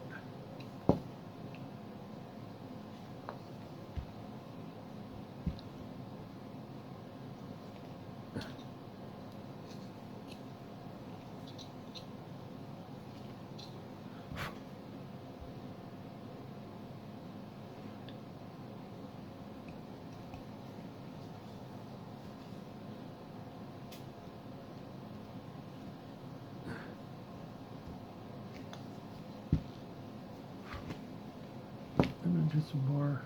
I don't know if I'm going to use my detail on that. Just another, just like it's rounding with the arms and the fur. I mean, if this was not so stiff wood, I would have got the knife in there. I'll probably still get the knife in there. Yeah, my knife is getting, the chisels are getting dull because of pushing on hardwood.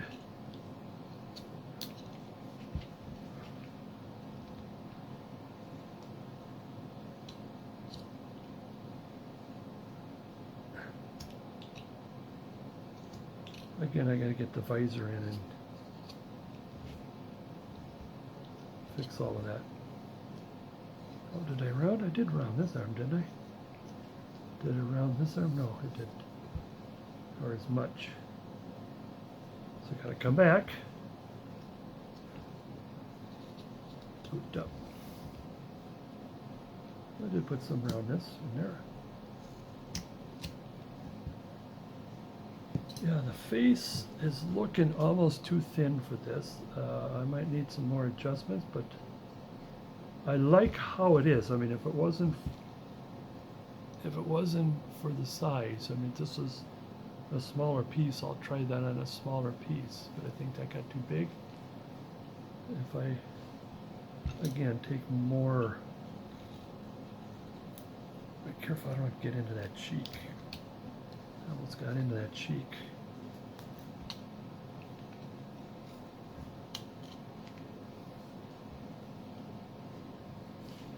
Arm out of the way. My wrist out of the way.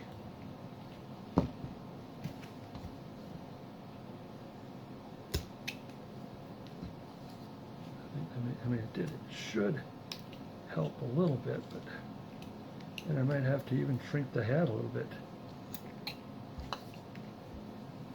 It's getting a little better, but I don't know, should I keep the hat wide like that? Because what I'm going to do, of course, is I'm going to make this thing rounder. I'm going to do that now. When I start putting round chisel to it. Still some saw marks there.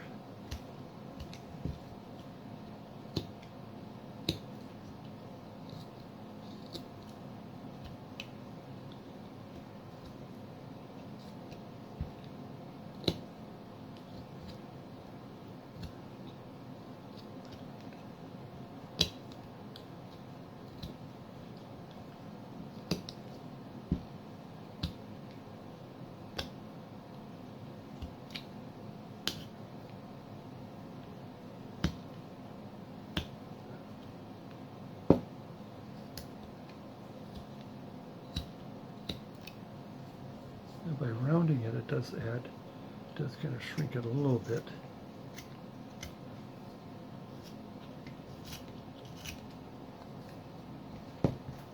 That's getting a little better. Oops, sorry. Okay, didn't do it thus far in a long time.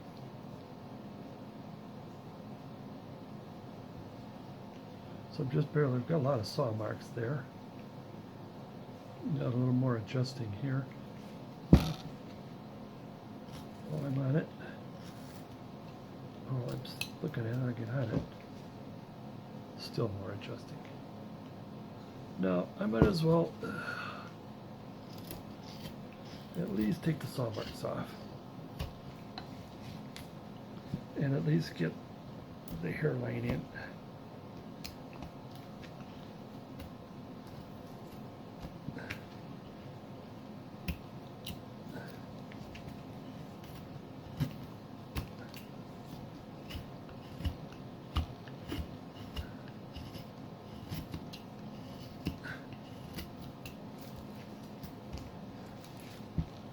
If I round a little bit, it'll get to the back easier.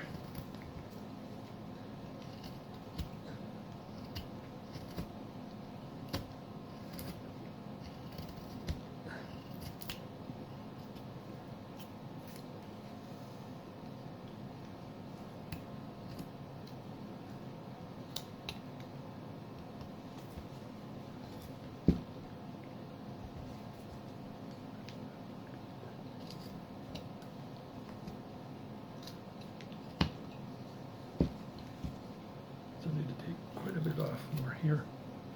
We need to zoom out a piece since I'm going wide and out.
Good getting all these saw marks off at the same time shaping.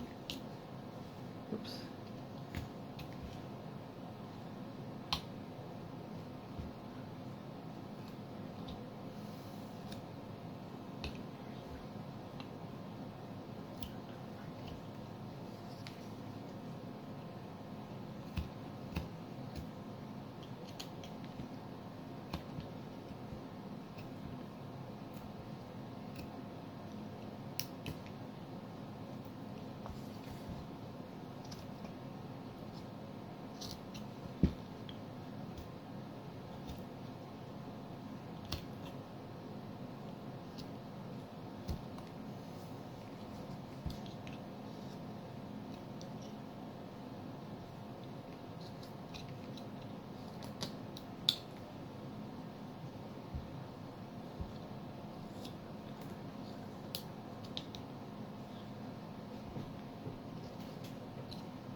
around this a little more.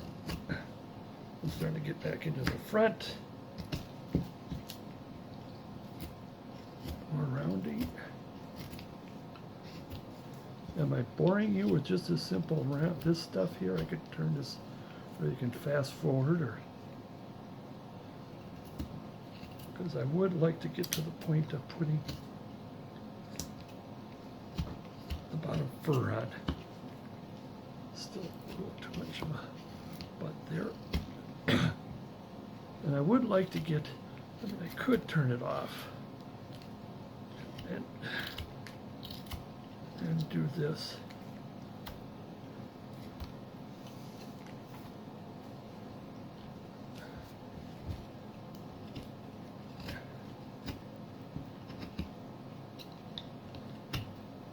Because what I need to do is to figure out, I'm just getting this round here.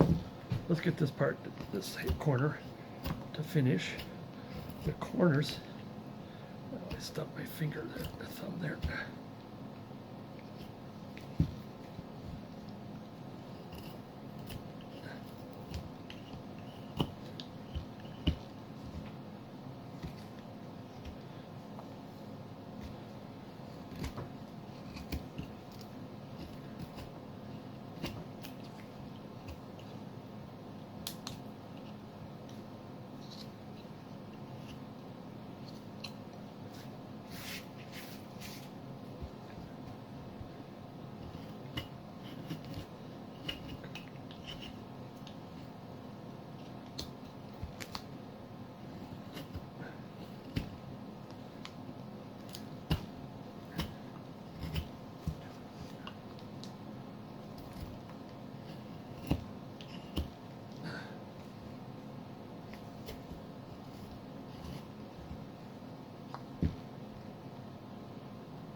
All right, I think it's a matter of shaping, but if I could take this part off, I'm not, like I said, I'm not going to have a foot.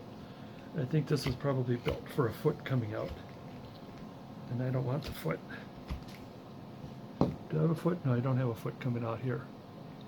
I could have. Now the thing that, bring this, if I were to have had him on the skis, and where'd the other stick go? Well, anyways, let's say instead we have this ski up back here and this ski up here, then therefore we would have more of an egg shape. So in other words, if this is forward and this is back, so we would have more of an egg, funny twisted egg shape, because this is pushing forward and this is pushing back. So you have this ski here, you have this ski here. Sorry that I broke the concentration here. Well, I probably broke the boredom of me cutting this all up. Getting more, the last of the saw marks over here off.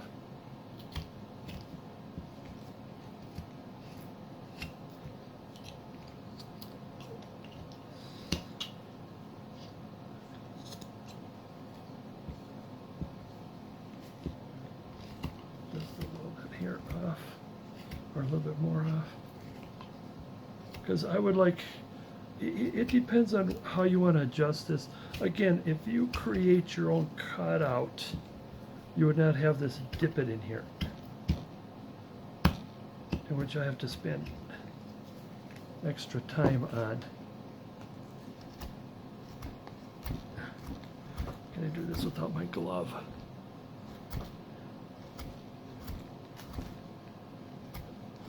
See, this is kind of a waste if you were to start with your piece, which does not have this on.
All right, I don't know how much I want to come to it. I might work with it a little later, but I still want to at least to get this, let's say the word project done. I mean, we could still fix it or fix it later.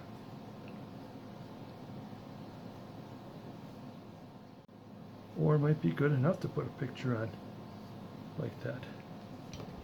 Maybe I should put my gloves on this time.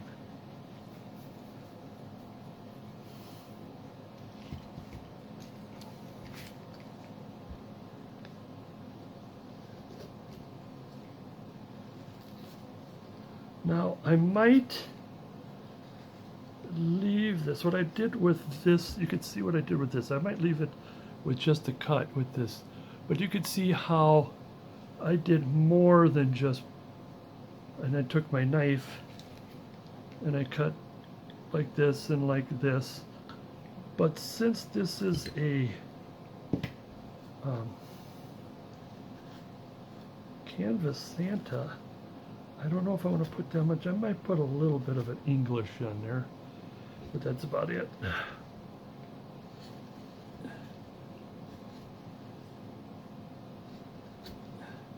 Now you could go without the fur, of course. I think the fur does sort of break, even if you got a picture, it breaks. You don't have to. I just think it kind of breaks. See if you got this like a, you know, midnight blue, and then that white, and especially this white here would kind of help break that. And so I'm just going to do like maybe just a little bit, and then that's all I'm going to do. Because what I want to do is move forward a bit here. Let's get the hair and beard in.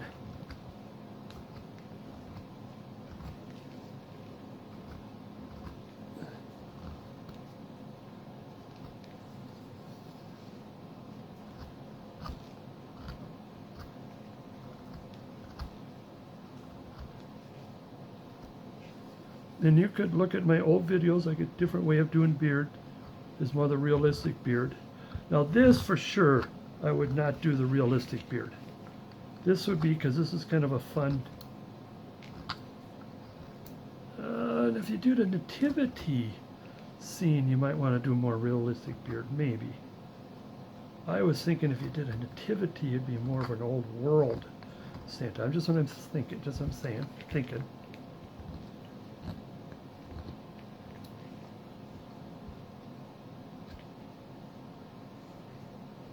Same with the hair.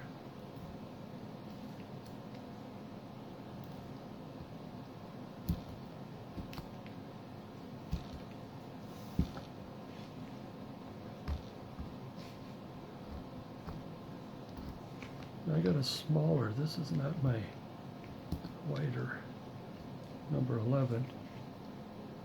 I'll come back and clean it up. I can clean it up, but come back and maybe do some more. All right, I'm going to take the same. No, maybe we could do. No, take the same. No, I'll take it the wider one here. and put this in just because it's a bit different.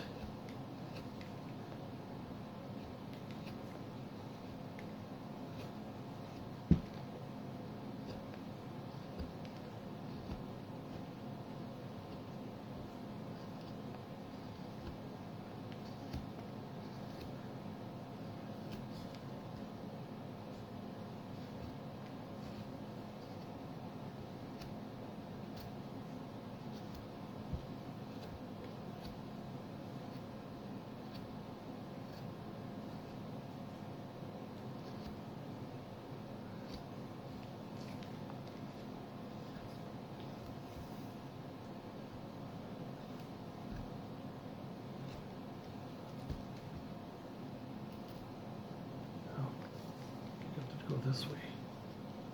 That's better.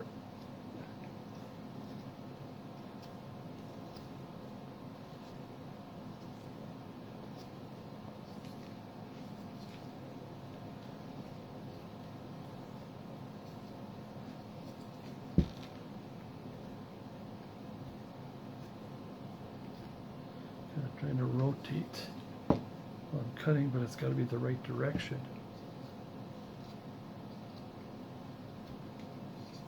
Correct direction.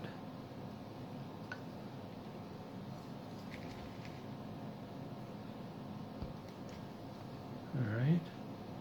Now this, I'm going to take the smaller and just kind of give it a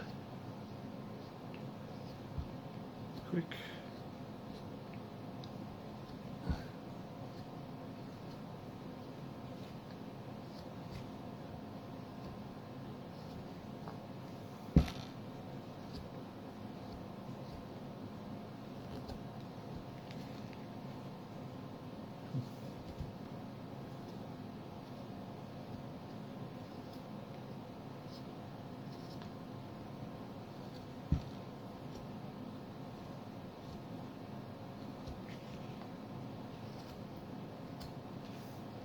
and then this very quickly.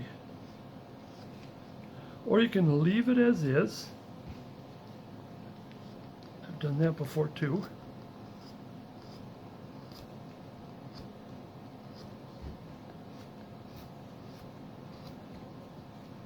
Yes, I have. Oops. Went a little too far in that.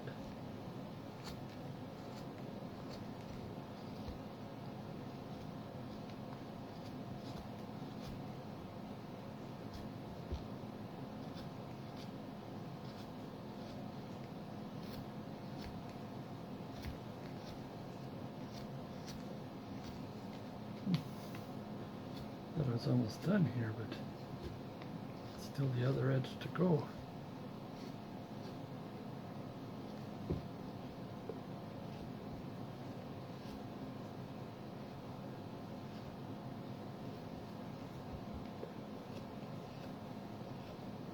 Getting there. There we go.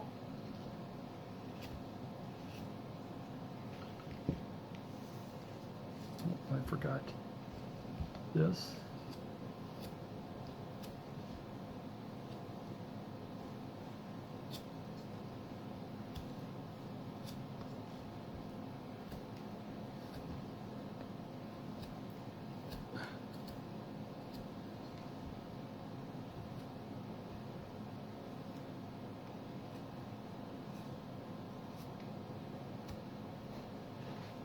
Okay, I think that is enough for right now. I need to take a break. I can drill the holes. Take this off. Come on, let's go. All right, here's the see it thus far.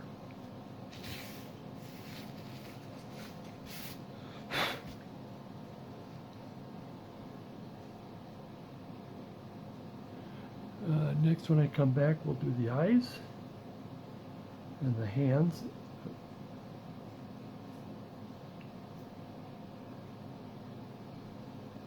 So despite the fact that this is hard as a rock, wow, we really did get something out of it.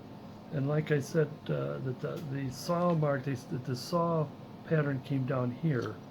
I probably would bring it a little, like I said, the head would be up, face will be up a little more, arms down a little more. You can also make one of these and make two little boots.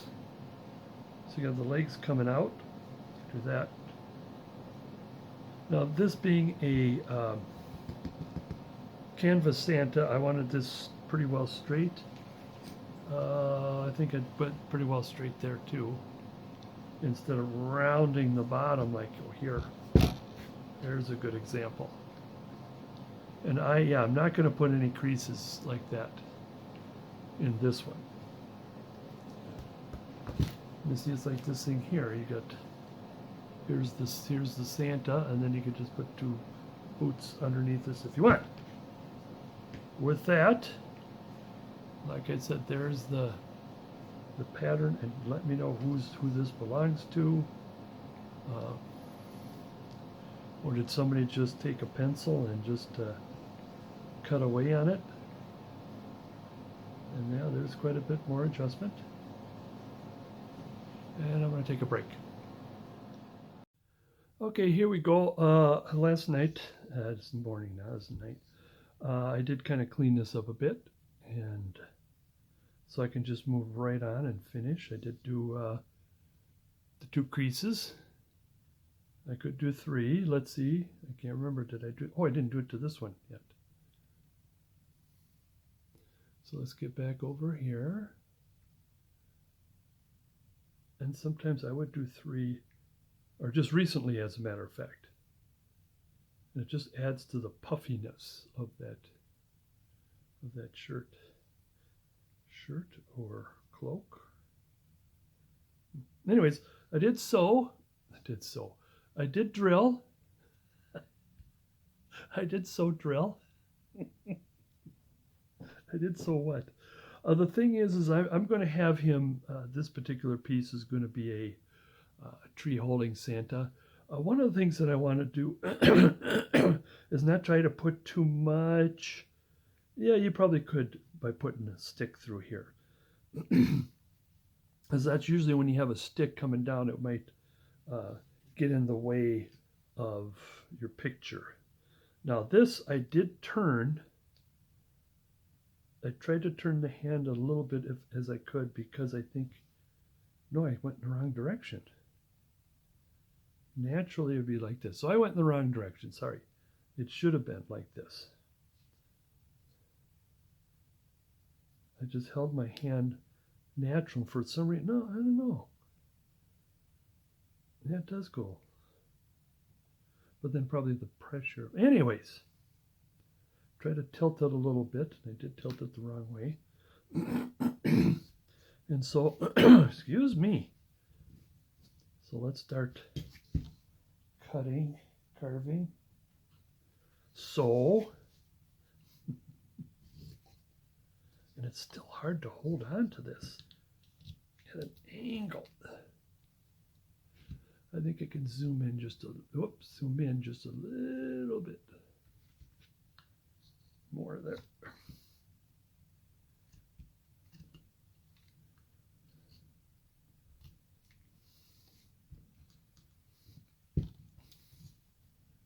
I'm going to choke on the blade a little bit so if it comes past, it's not going to come, a lot of blade isn't going to come down and hit my thumb.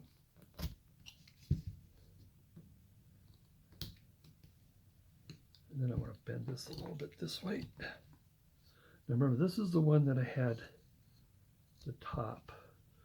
I came too close to the edge, so I'm not going to bend that too much. Now I want to have the glove is supposed to be a little bit wider than the sleeve.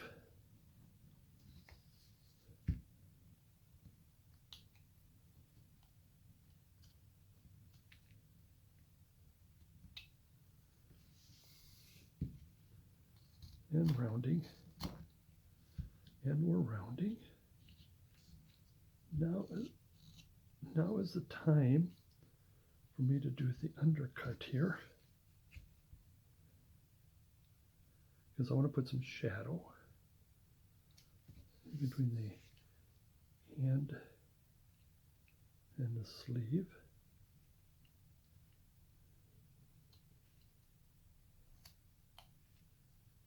That helps a little bit, some shadowing.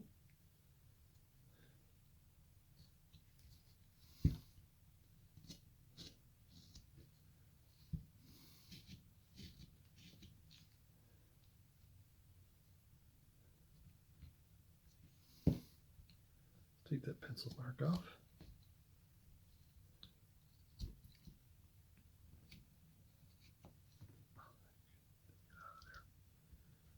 All right. So I want the thumb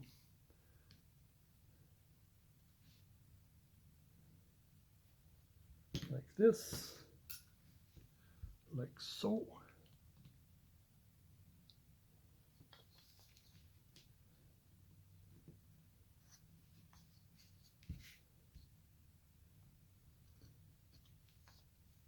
And then I want to use a little bit of the side here of the chisel as a flat edge.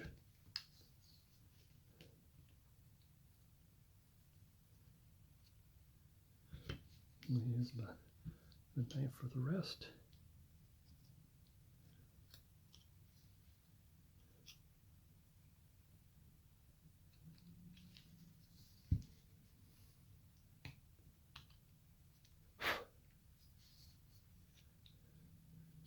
Need to take some of that cut marks off there. Yeah, there. A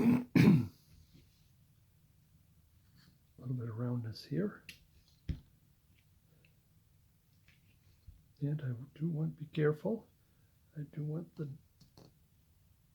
the thumb to be a little higher. Yeah. A little higher.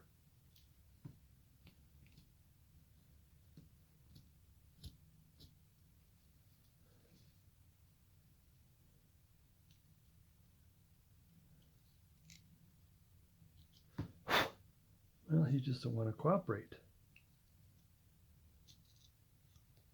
Okay. Like, whoops. Well, I could add a little shadow. Could. Probably shouldn't. To bring that. I would do it, probably do it to this carving because this is a bigger carving sometimes when you get a smaller carving. I don't have to get too much into details.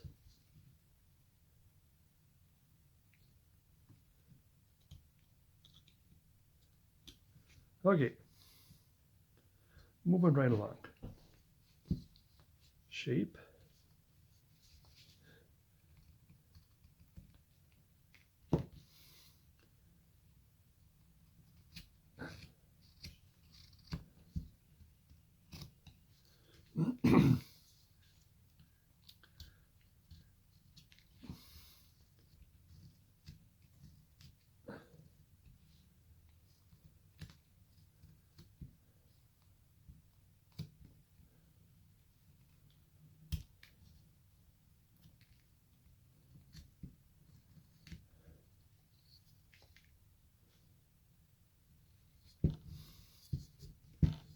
How to get in there with something large and keep it in the camera.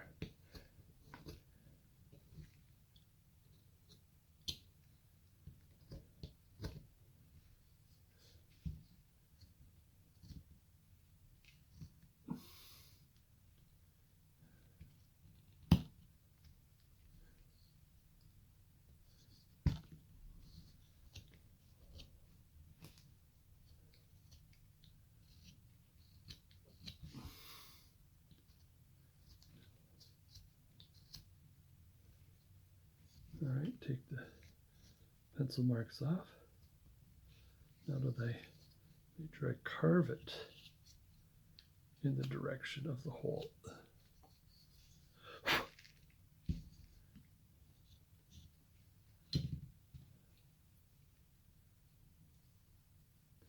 Well, I probably can use some of that pencil.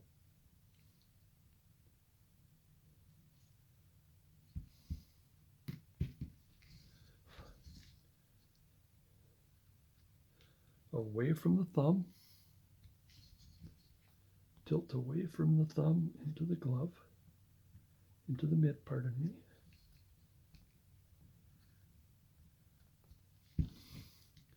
Use a little of the edge, or the side, pardon me.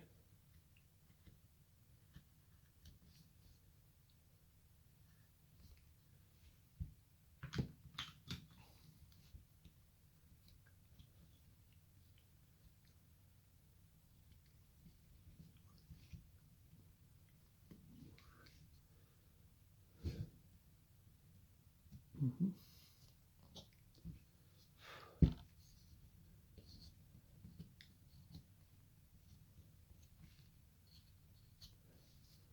Put the shadow in here,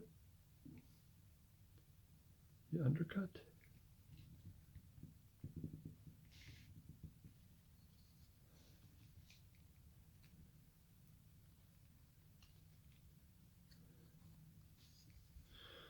So I don't know if you have a carving that you've given it up for the ghost. And if you want to send it in, and I'll try to do a video on it.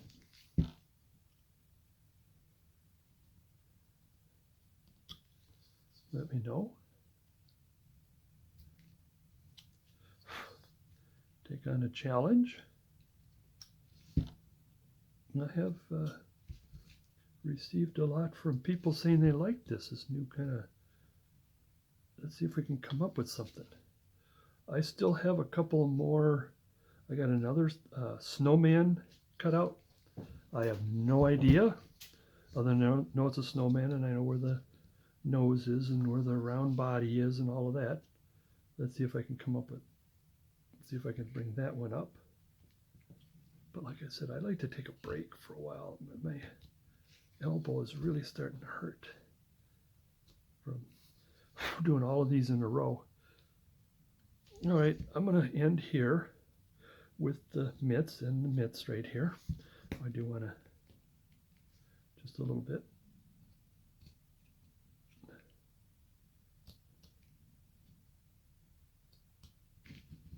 Okay, there you go.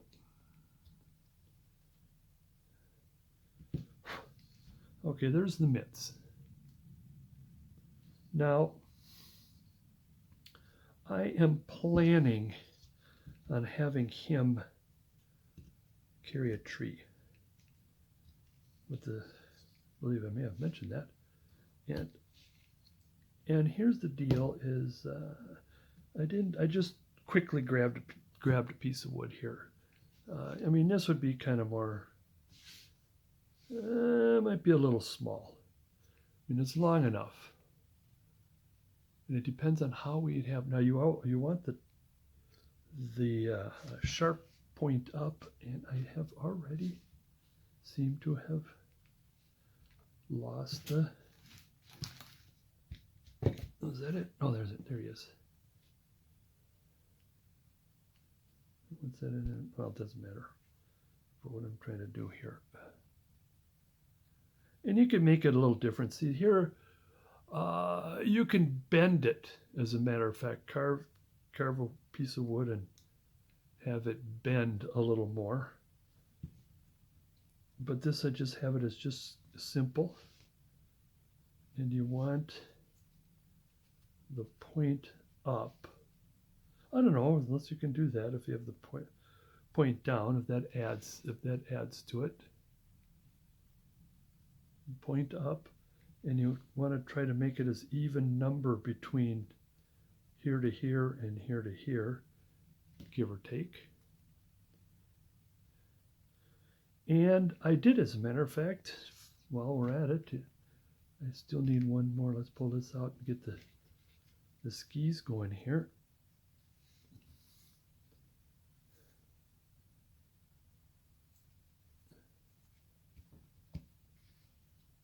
And I just managed to find the sticks.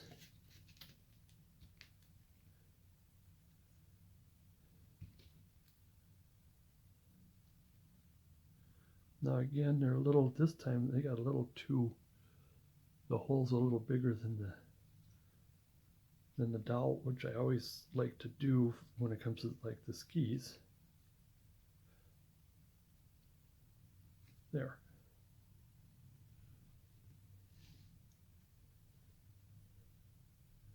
Now you could put a little extra whatever to make this look like sticks. I don't want to, if you want to put get a little round thing and drill a hole and have that little round, what is it, whatever it's called. You cross-country skiing people know what that is, or even skiing people. So okay, here he is like this, and he can also, I was thinking about that, he can also have the tree, and hold on to that, and the image would be like the Alpines or some hill, snowy hill with a lot of trees, and he just had to go up the hill and get a tree, and you can have that image as a nice snowy light blue. Put him down there. Now I did notice, let me get a smaller tool here, smaller round tool, little, as I neglected to put this mustache in.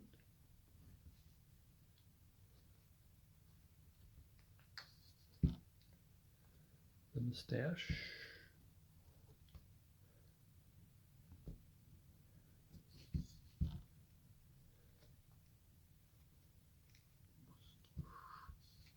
I think there's kind of some more, this will clean up here and help add.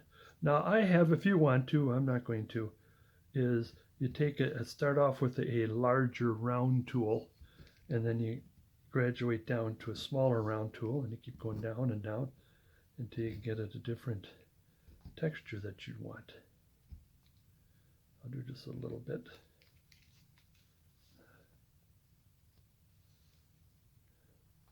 Try to make my point.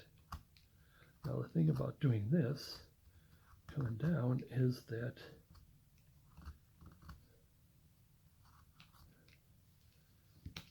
you get these little bump marks here, the little whoopsie mark. Oh, it's not as bad.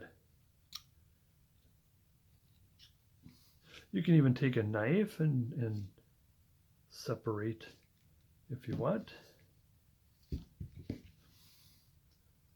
Just doing some extra here to the missing parts.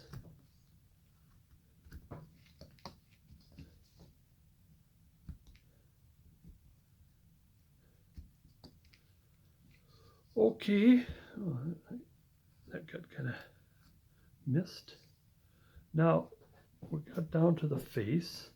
I'm not sure how I'm going to do the nose. I might think on leaving it like that. I did do a little bit of cleaning up and try to round it. I mean, I don't know what more. I am going to do the eyes. Kind of looks like a dog if I do that. Maybe just a little more extra here, because so it doesn't look like a dog. And even though I want the nose up,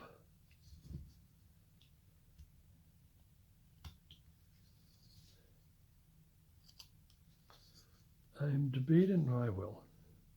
I'm going to put a little bit of nostril holes here, just little ones, because when the nose is up and you got big nostril, well, that nostril, oops, someone went on the cheek there.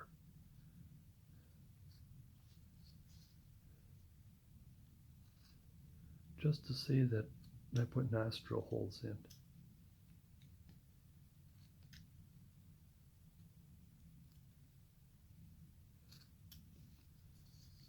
Now what would be best is that the holes are more closer, because you do have, this is not, oh, that's turned out all right. All right, again, I'm going to leave the cheeks. I mean, there's probably some more rounding and, cleaning up to do to make it.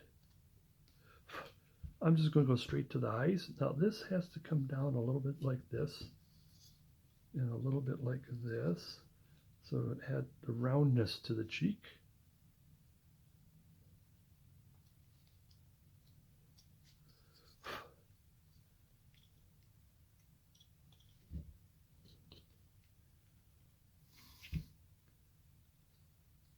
This will add the roundness just a little bit. Got to be careful. I don't want to keep picking and picking until finally the nose falls off or turns into a little spiky nose. And I'll still need some more roundness, but keep working. But not now. Eyes. Where's my Mackinac pencil here? Now what I've done before, like I said, I've done this before. I put the eyeball here and the eyeball. I did it again. You start with this, since I'm right-handed, you start on the left side first. Now this is probably the upper part of the pupil. So I'm gonna maybe a little more wider. No, that's probably not the upper part of the pupil anymore. Oops. I'm trying to round this, but the wood is not letting me. Oops. It's still in. And I think a little wider, and I want this to turn.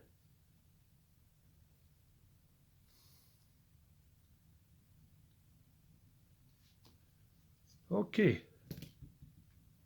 now I'm going to swap. I'm going to take my reading specs off, put my bifogies back on, put on the visor. Now the thing about the visor is that, well, filming and the visor, is I keep hitting. And now I got to look, there's where we are. There's where you are. I got to bend my head down, and what I want to do, oh, there it is again. I'm going to have to trust that I got this in the camera lens.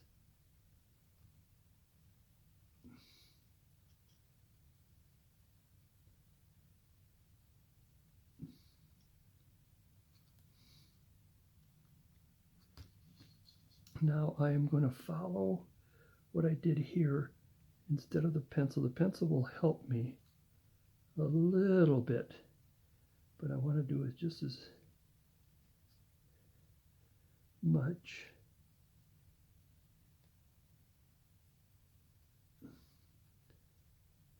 All right, not too far. And again, I'm going to, let's see, come up. Am I still in? Okay. Now this is always, I got to put that there. All right. And I want this. Because what I'm doing is 2 of the 3 cuts for a chip. And I know I've done this a billion times.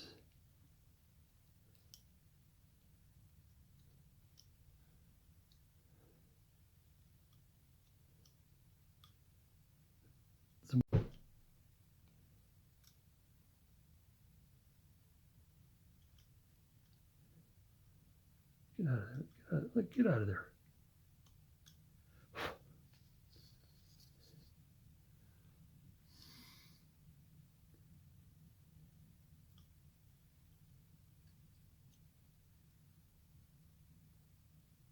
Come on, get in there. There. I'm just hoping, I mean, as I get older, as we do get older, we get more shaky, and I certainly don't want to get to that point.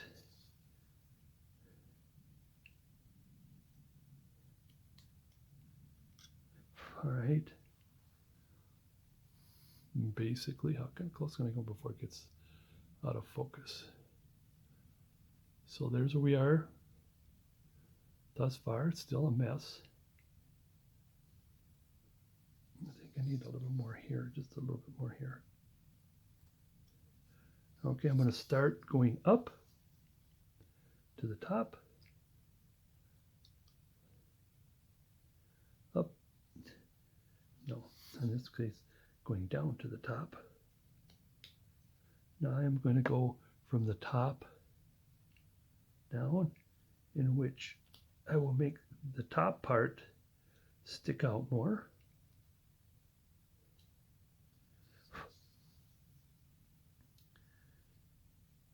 Come down more.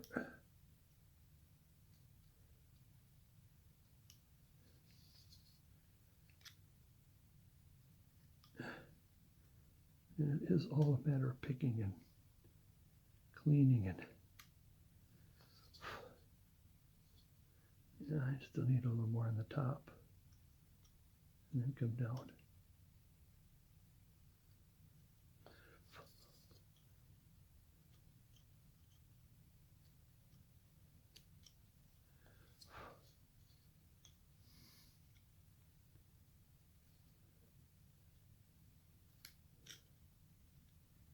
So from the top down, let's round this some more. And it's a matter of rounding the ball. I think I need a little more on the top here and come back down. Oops. Oh, what's this?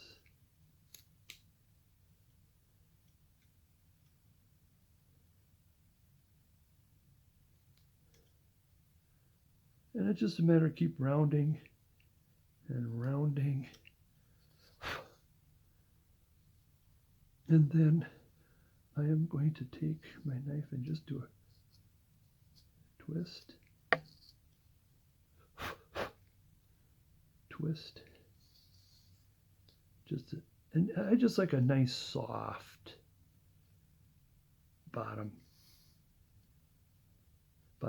eyelid, because I really don't like putting those kinks in them. Those, you know, like the extra kink. You could, and he'd still be, you know, adorable. And it's still a matter of still rounding. I'll just have to come back to it later. And that's what it is, rounding and taking the boogers out of there, the wood boogers. So here we are so far. And we want to see that we're on top here.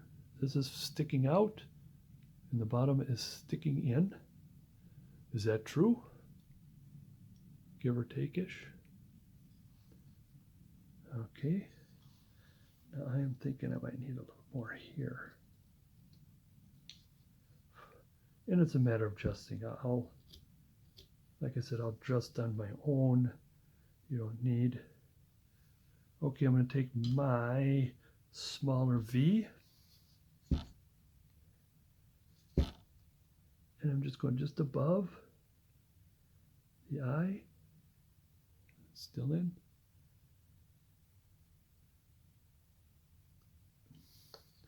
There's the eyelid. Oh, ouch. I'm going to have to work my way on this one. This is not going to be a single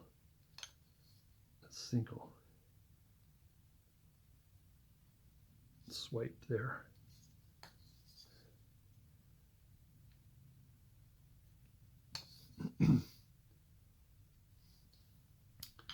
And I want to put some shadow. You can either leave it like that. I prefer the shadow.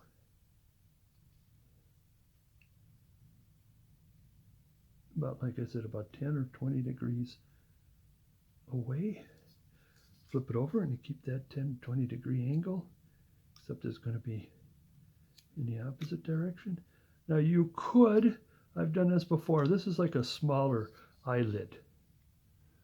I've done it where it's gone farther back and he's got more eyelid. But I'm not going to do that with this one. I'm trying to make him as more, I keep saying the word feminine, more artistic, or what's the right word? But anyways, about 20 degrees this way, about 20 degrees this way.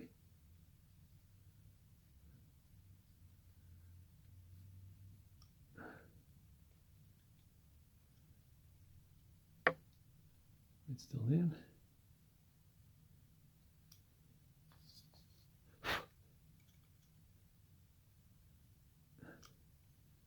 Now I do want to take that, if I can, pencil mark off, get all the pencil marks off. Now I'm going to leave, since there's no room for a real eyebrow bone, let's just say that's what it is. I have already done the undercut. I could probably do some more undercut to bring the, there you go. And I might want to very softly, I can't get a round tool in there. I can't get any tools in there. I just want to kind of round this a little bit, just a little bit. And let's hope that's good enough. And there's a couple more things I need to do with the eye.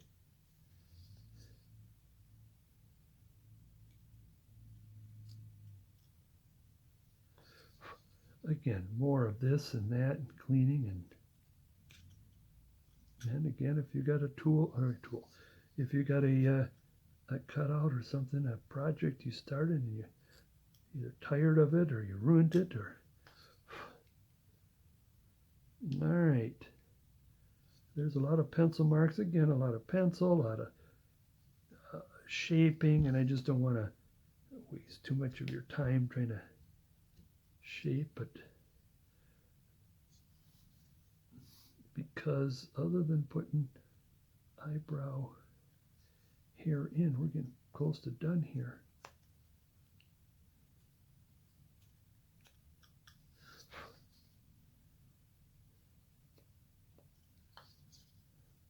Come on.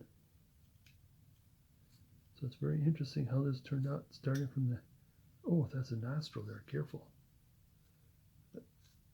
A rough out or cut out that I wasn't completely sure of what it's supposed to be, but all right, let's take a look.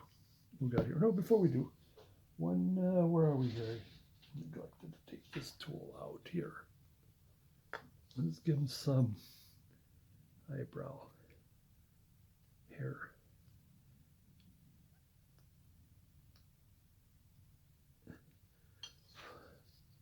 Something that says that it's there. Oops, you had to turn it away.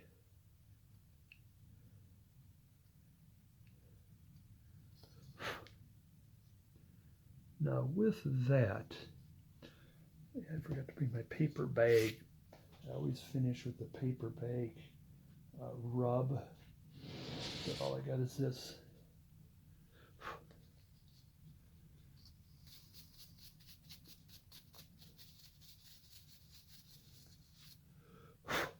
Let's see, what am I missing?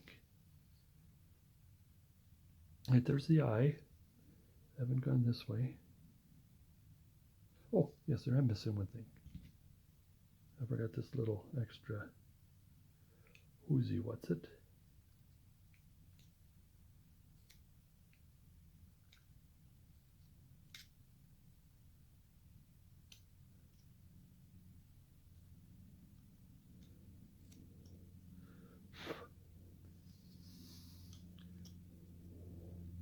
We continue on.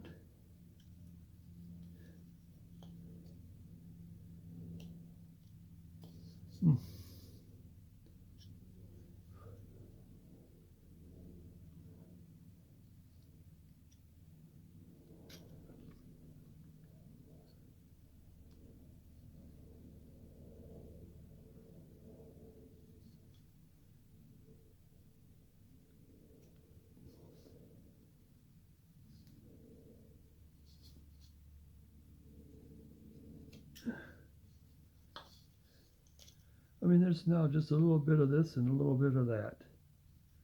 I kind of want to leave you with a nice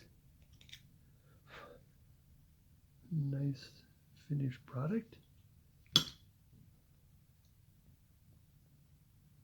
Take the visor off. One more rub. I think he turned out okay for not knowing what the heck we were doing. Now the head, the face might be a little too narrow, but I do like experimenting with that. I mean, it's not as good, or not just like, what am I talking about? Not as good, not just like these patents here. Now this one here, he still has, the nose is still a little sharp, but a little, and it comes up a little bit at the tip. But I like that experimenting and getting a little deeper in the mouth. I don't know, it could stand to be a little deeper, but then, like I said, review here, holy smokes, I almost looks like a dog lapping. I don't know if I have any of the others handy, but this one here, like I said, I like.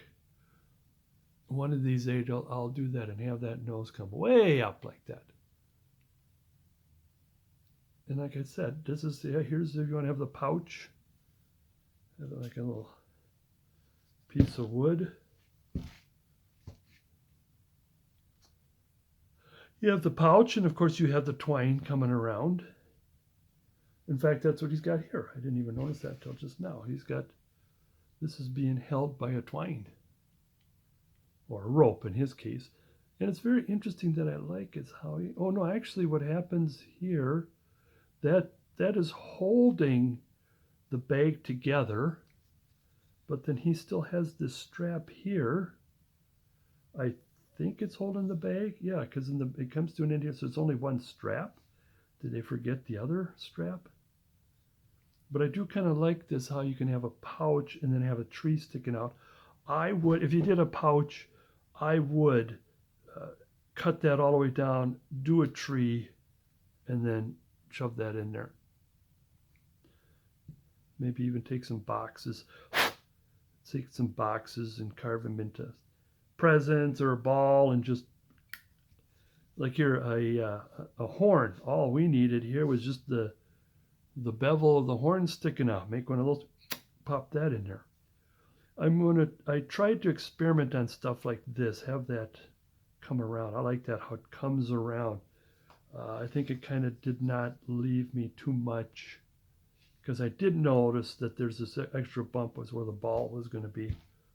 But I like that, and you can put, look at that, you can, if you want to carve a train, and then you just put it on his hand. Drum, just carve a drum and stick that in there. The dowel is going to be a little bit difficult.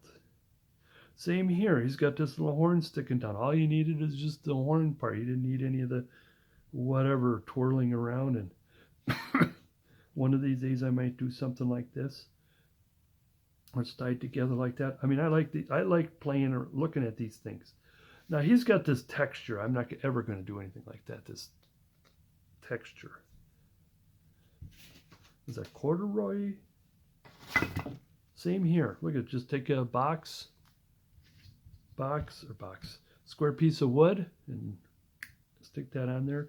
Now the thing you want to be careful, you notice, is that this arm is down farther. So in other words, if you're going to do this, you want it to arm down a little farther, because if you put a present, I know this is too big, and you put a present here, then it's in the way of the face. So, or you can probably have, hey, you can have one of those long presents. Well, anyways, there's a picture. I did smooth this a little bit. I wanted to get this a little more smoother, but I think it'll still take a painting or picture or whatever. But anyways, there you are. I think this is, unless I forgot something, this is as far as he's going to go.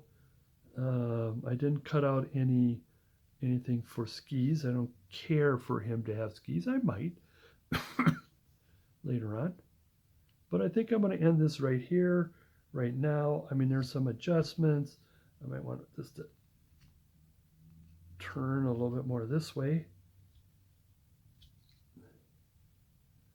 This is the off-camera adjustments.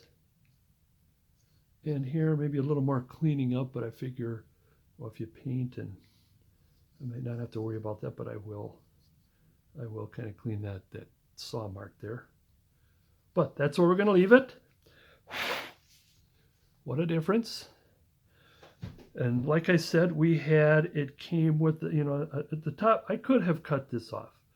Like I said, I'm trying to keep as much of the cutout as I can, or the screw up or whatever as I can. So I probably would have that more of a flatter head and then have more ball and have this kind of action going on where it comes down like that. And head a little wider, I probably will do. And yeah, or the face a little wider. Face a little wider. Flatten this a little bit, maybe the face a little higher too. But all in all, I think it's pretty good. It's kind of I don't say, not a Bell's nickel. Maybe it's a Bell's nickel Santa, give or take. I would definitely had more arms, but that's what we had to work with. There's a saw that cut that out. So there we are. I'm blabbing on and on. Carve your own. I think if you looked at the beginning, and of course what I'm showing now, you probably get some kind of a pattern, and that's what I did. I did neglect to bring that. And I always like to practice on 2-inch pieces of wood. That's what I did with the snowman. Practice first to see what the heck I'm doing, and then do a change up after that. Because this alone is pretty good. Put the ski on, and put the tree in the back, and then have them just as the usual Santa. That still turns out all right. But when you got a wide butt Santa like this, that's a nice canvas Santa. Like I said, I was going to do a couple more. One that's much longer. As a matter of fact, I did do go back to the one I think I called the blue Santa. It's a flat Santa, but I did put the fur in. You can leave the fur out, and you can make that a canvas Santa.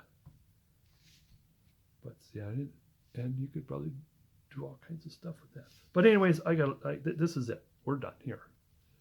Until the next, like I said, I might have something coming up.